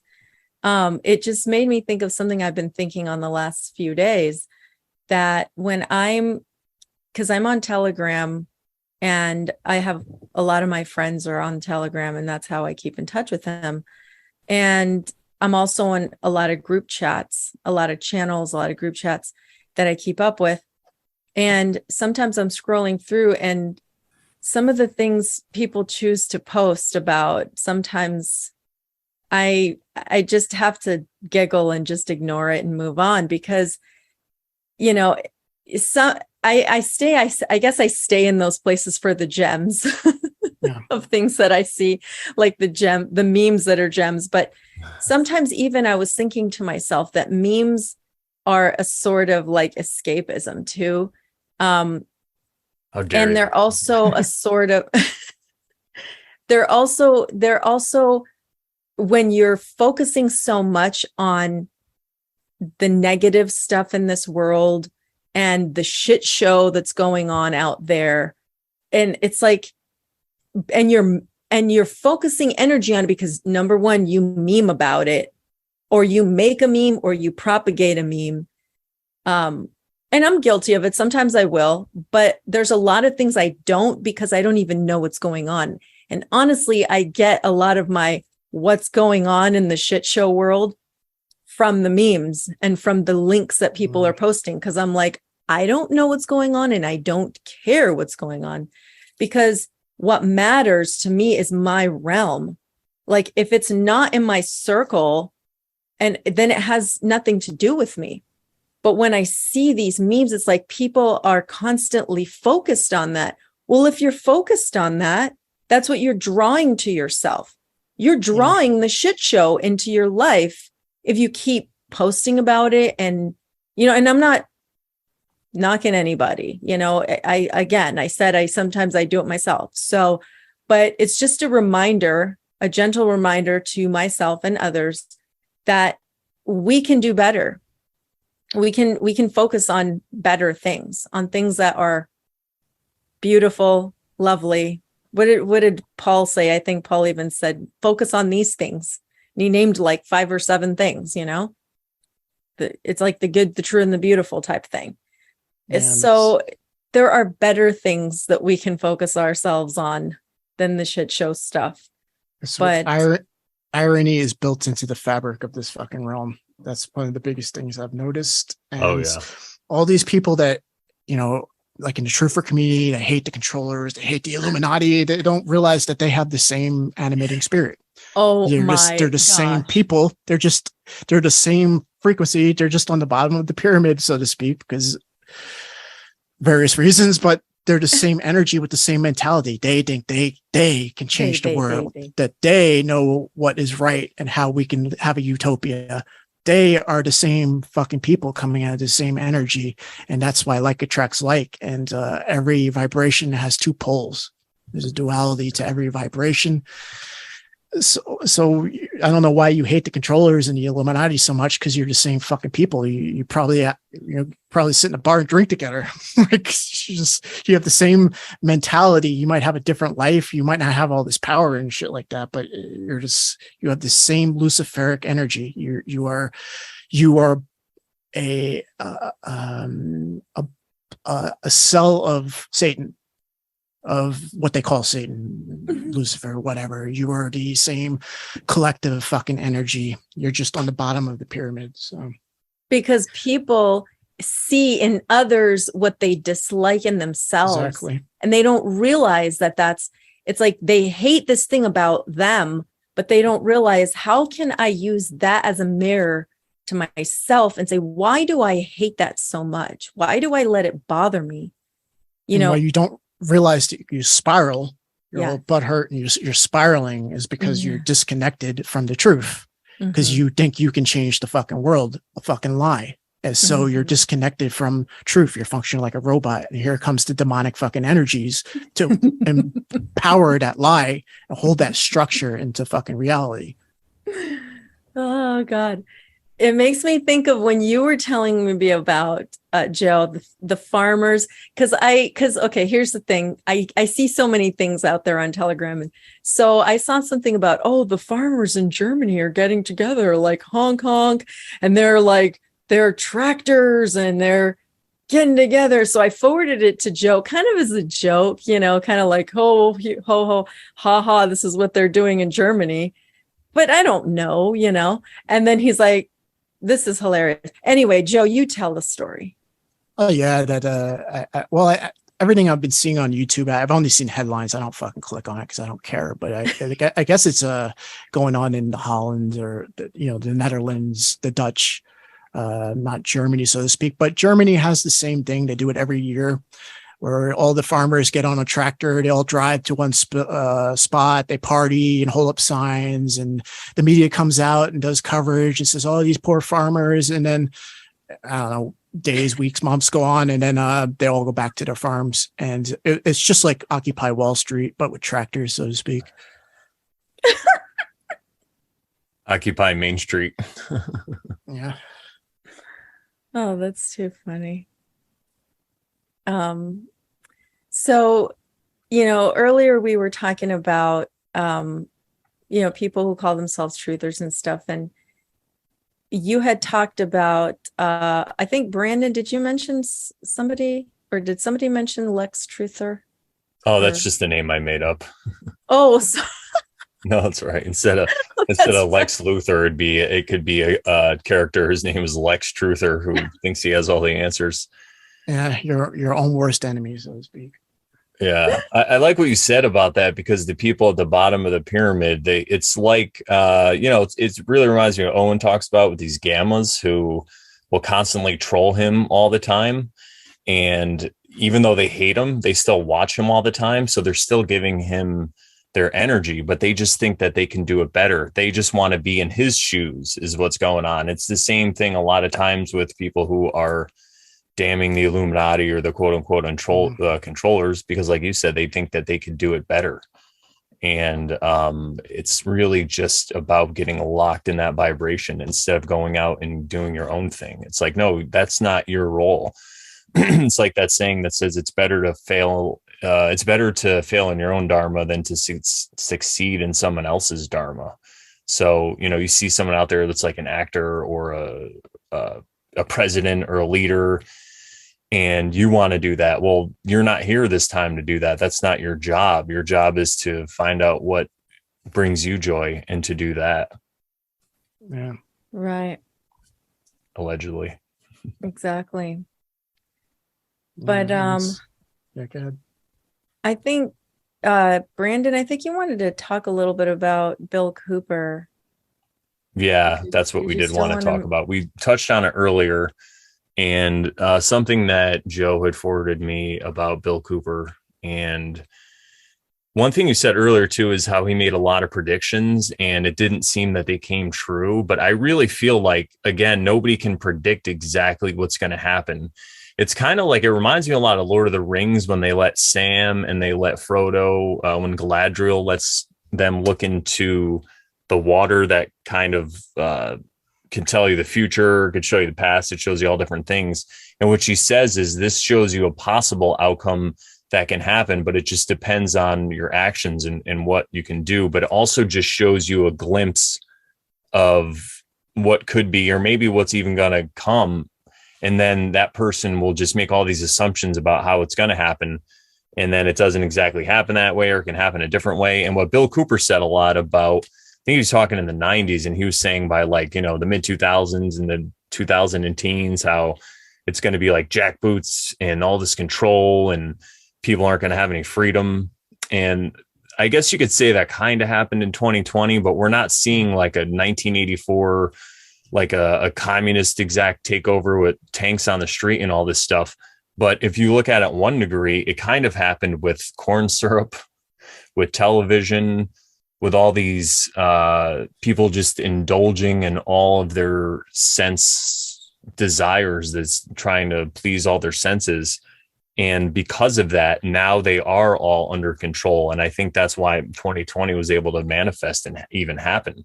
So in a sense, he was actually very right. If you just look at it, like we say all the time, allegorically, when somebody's speaking truth, you have to kind of read between the lines to see what they're talking about. And that really goes for when they're talking about what might happen in the future. So that's one thing I wanted to say. So I think Bill Cooper was dead on. He just didn't use the exact symbols and he didn't have them arranged the right way, but he was pretty close. And another thing that he said that really blew my mind, and I think I've talked about this before though, is when, or maybe did I say this earlier, when he said, no, maybe I was just talking about this before we recorded, but yeah, when the person down the street says, you're trying to talk to them about conspiracies, and you're like, hey, do you think 7-Eleven was a part-time job? Or, you think Lee Harvey Oswald really killed Kennedy? Look at all the magic bullet and all this stuff that doesn't make sense. And you're like, look at all these conspiracies. And the guy down the street watering his lawn, he's like, there's no conspiracies. Like, what are you talking about? You're a conspiracy theorist.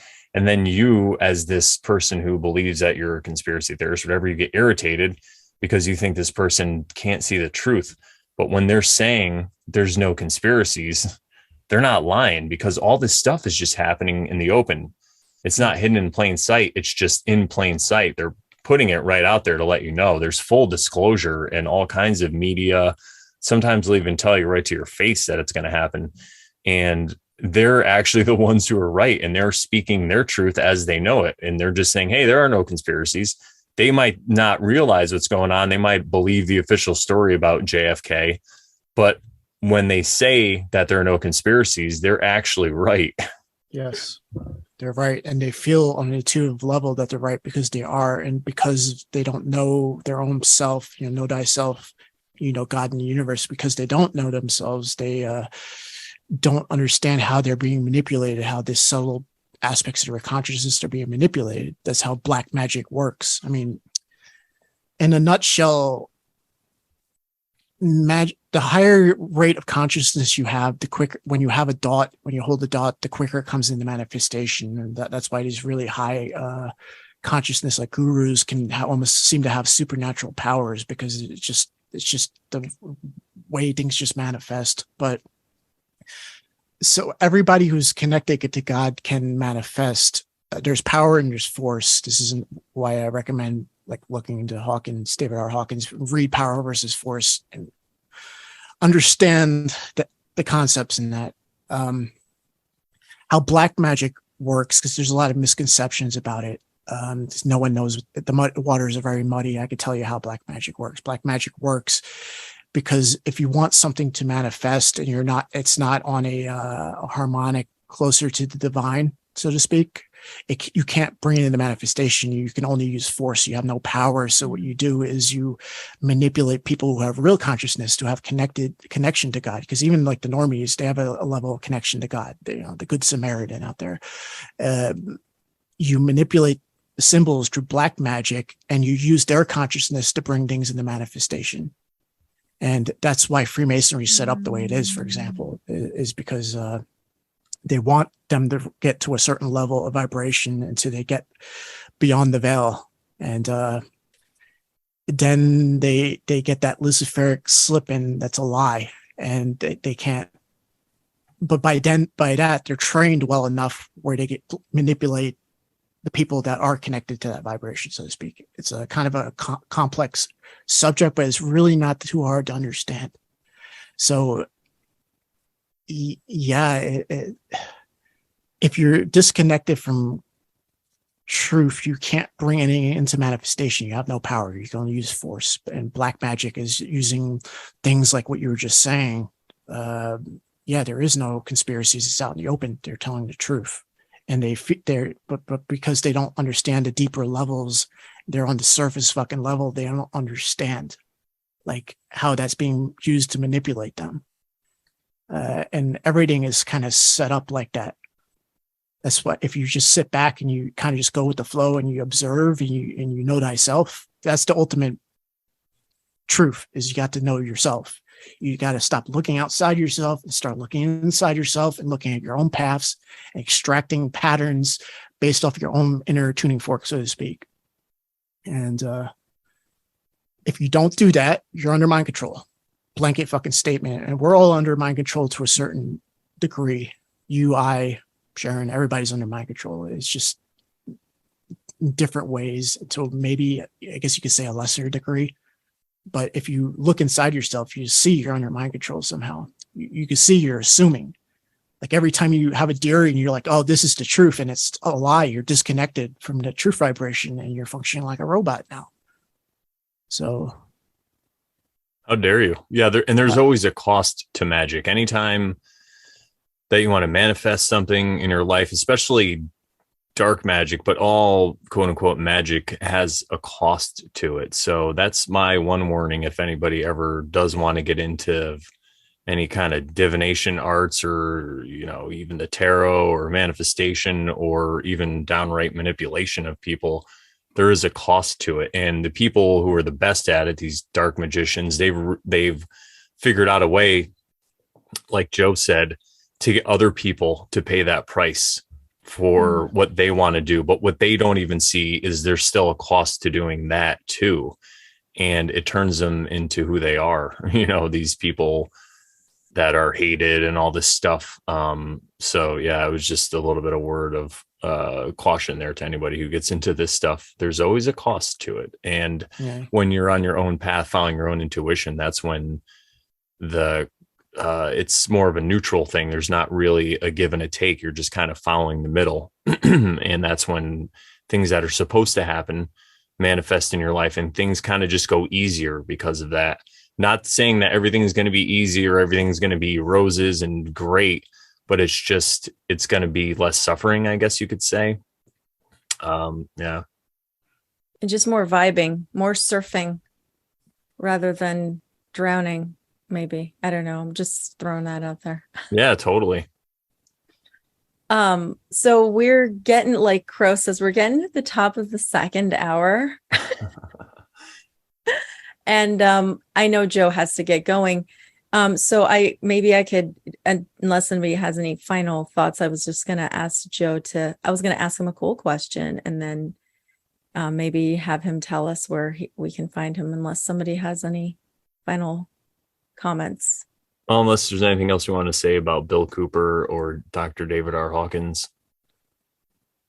Yeah, look into them. Look into Bill Cooper's Mystery Babylon if you want to understand the occult, because it's the only truly honest understanding of the occult, because everything else is kind of twisted in perception to we're the good guy kind of thing. Not saying they're the bad guys, but the context is inverted. Also, Bill Cooper's Behold the Pale Horse, the book. You can see most of those documents went into effect with the Corona thing. There's Silent Weapons for Quiet Wars. That's a one to understand. You want to understand the dark arts on whoever wrote that was in the know if it's a true document or not. You understand how electricity works. You understand how consciousness works, and they kind of look at consciousness in the terms of electricity. And Silent Weapons for Quiet Wars shows you how they manipulate consciousness the same way you would manipulate electricity. Wow. David R. Hawkins, Power versus Force and Letting Go. Learning to let go is one of the most important things that you'll ever learn. Because that you finally will start exercising your free will. Like pure, like to get back to the way ideally it should have always been. But yeah, that's all I have to say about those two guys. What's your question, Sharon? Awesome. Well, and I was just also going to say, because I know you love A Course in Miracles, so I'm just barely dabbling into it. So, but I just, from what I've seen, I just love it. But that's all I'll say. Excuse me. I didn't want to say, as far as letting go, that's something that I've been into for the past couple months, and I've been talking to Joe about it. And that's something that's helped me in a really, really huge way. And a simple example would be, just say anger, right? So a lot of people deal with anger in the society, even like road rage or whatever. So when something happens, the way I do it is, when I feel anger, instead of before, I would try to stop it, and I would kind of get mad at myself and it would just cause this cycle, right? I just spiral because I'm getting mad, and I'm like, I don't want to get mad. What the hell? So now I just allow myself to feel that anger, and I just kind of welcome it in. And then I try to look at why I'm feeling angry and what's going on, and what's causing it, and all this different stuff. And then after I experience it, and then I realize that it's just a message. It's just natural. It's part of nature. And it could be helping me to some degree. but I don't have to get lost in it. And then because of that, I'm thankful for it. Just like we were talking about thankfulness and all that stuff. And then I can learn to let it go. And it's an exercise that you do. And as you do it, you just become okay with yourself. And it really is more about self-love. And that's the way that it's helped me. But you can use it with all kinds of different emotions or things that come in your life. And I second again what Joe said here about letting go. That's really a big one. Letting go so you can change the context and see it in a different light. And the Christians call it grace, sight. If you change the context and you're in a higher light, you'll see it for what it is. And then it just kind of fades away. And eventually there's a lot of repressed stuff from lifetimes. So it's not going to happen overnight. I think you can do it in this lifetime. Don't get me wrong, but it usually takes lifetimes. But I do think we have a golden opportunity in this day and age, because you could bitch and complain and you could say how fucked up the world is. The world's always been fucked up. Sorry to tell you, it always has been and probably always will be. But because of what these people have done trying to build their utopia, they have given, how the U.S. Constitution was, was life, liberty, and pursuit of happiness. That's more holy than the fucking Bible, in my opinion. I really don't like when people shit on America, because what they have given to Americans and the world at large because of this power instead of force. Yeah, it's crumbling because they're, like I said, it's the Luciferic thing. They call it the Hydra head. 3 more problems arise. It's an infinite fucking thing until the snake eats itself. But you have this opportunity in this lifetime you can eat cheaply. All your base lower chakra things can be taken care of. You don't need to get involved in all the bullshit. If I didn't have the internet or the news, I wouldn't even know most of the shit goes on with my own eyes, like all these agendas and shit like that. Exactly. I wouldn't even know what goes on. Exactly. And stop focusing on that bullshit, because it's playing out the way it has to play out. I don't know what else to say about that, but it's like, if you're American, stop shitting on America. It's just really understand who these people were and what they maybe it's a fairy tale story the way we're taught in school, but there's still truth to it because the fucking documents are there. And the law, they do follow the law for the most part. The law is meant to be broken, so to speak. If it's for the greater good, they'll break the fucking law in a heartbeat. But for the most part, they do follow it. It's America. You have certain things that you don't have here in Europe, because Europe was built off of the Old Testament. America was built off of Freemasons studying all the religions and all the governments and all the history and all the ancient mysteries and everything, and tried to figure out a fucking way. And they brought the level of wealth. Yeah, the snake's eating its tail, but don't worry about that. It's just cycles, man. And take advantage of this fucking lifetime. You don't need to run to fucking India. You being in America, or I guess the West in particular, you have a golden opportunity to take advantage of it. You don't need to go along with the bullshit. If you don't pay it mind, you don't even notice it in your own life. Until the Corona thing, I never noticed any of this shit outside the internet or whatnot. So take advantage of this lifetime, because this lifetime is a tremendous gift. Because if you get your wish and you come back as a farmer, you're going to be too worried about fucking surviving. So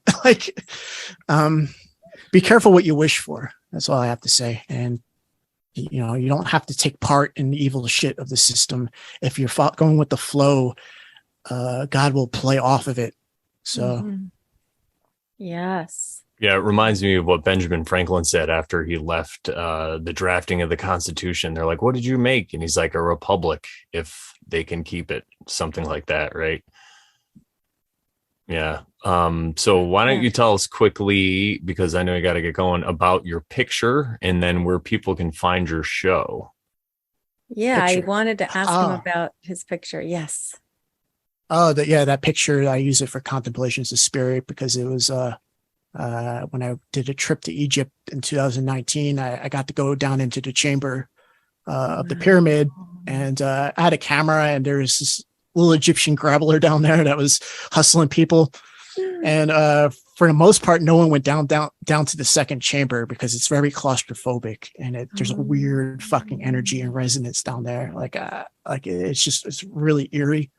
Oh, interesting. And most people go down to the first chamber and then they have a panic attack and they just wait to get the fuck back up to the surface. And there's this British lady screaming. So I was like, fuck this. I went down to the second chamber and waited for her to leave because she was screaming, having a panic attack and shit.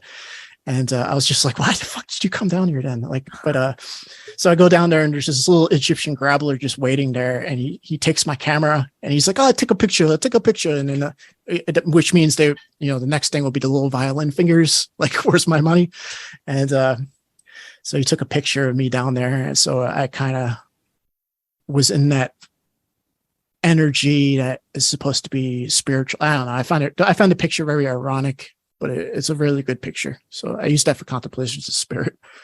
And so where can we find you on get your content, Contemplations of Spirit? Oh, well, the best place I would say is Telegram, because I just I'll upload the MP3 because I'm not a video star. I'm old-fashioned radio. So yeah, go on Telegram at Contemplations of Spirit. I'm sure Brandon will put the link in the description.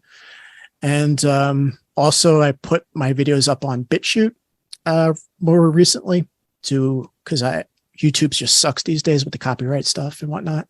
And you can't talk about this and that, and blah, blah, blah, blah. So I just uploaded like a video format onto Bitchute, also channel Contemplations of Spirit.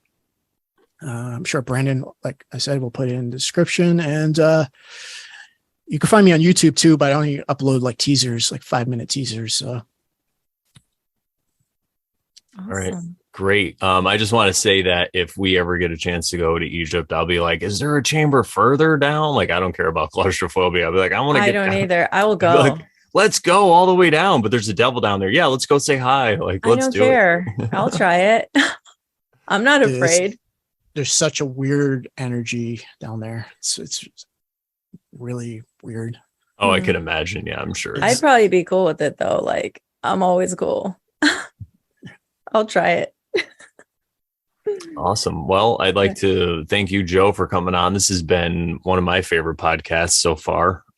This has been really great. I love a lot of what you said, and I'm going to enjoy listening to it again even more and going back, which we do every Thursday night. So make sure you join us on Thursday nights at around 8:33 Eastern Standard Time. We're in the live chat. And hey, big shout out to the live chat. If you guys made it this far, thank you guys so much for watching the entire episode. We love you so much. You can support us. There's several ways. You can go to morelawsmoreproblems.com, click on the Over Sharon link, and there you'll be provided many ways to support us. But the best way you can support us is to just leave a comment under this video and let us know what you think. I know this episode is definitely not going to be for everybody. So if you resonate with this episode, kudos to you. You are our target audience.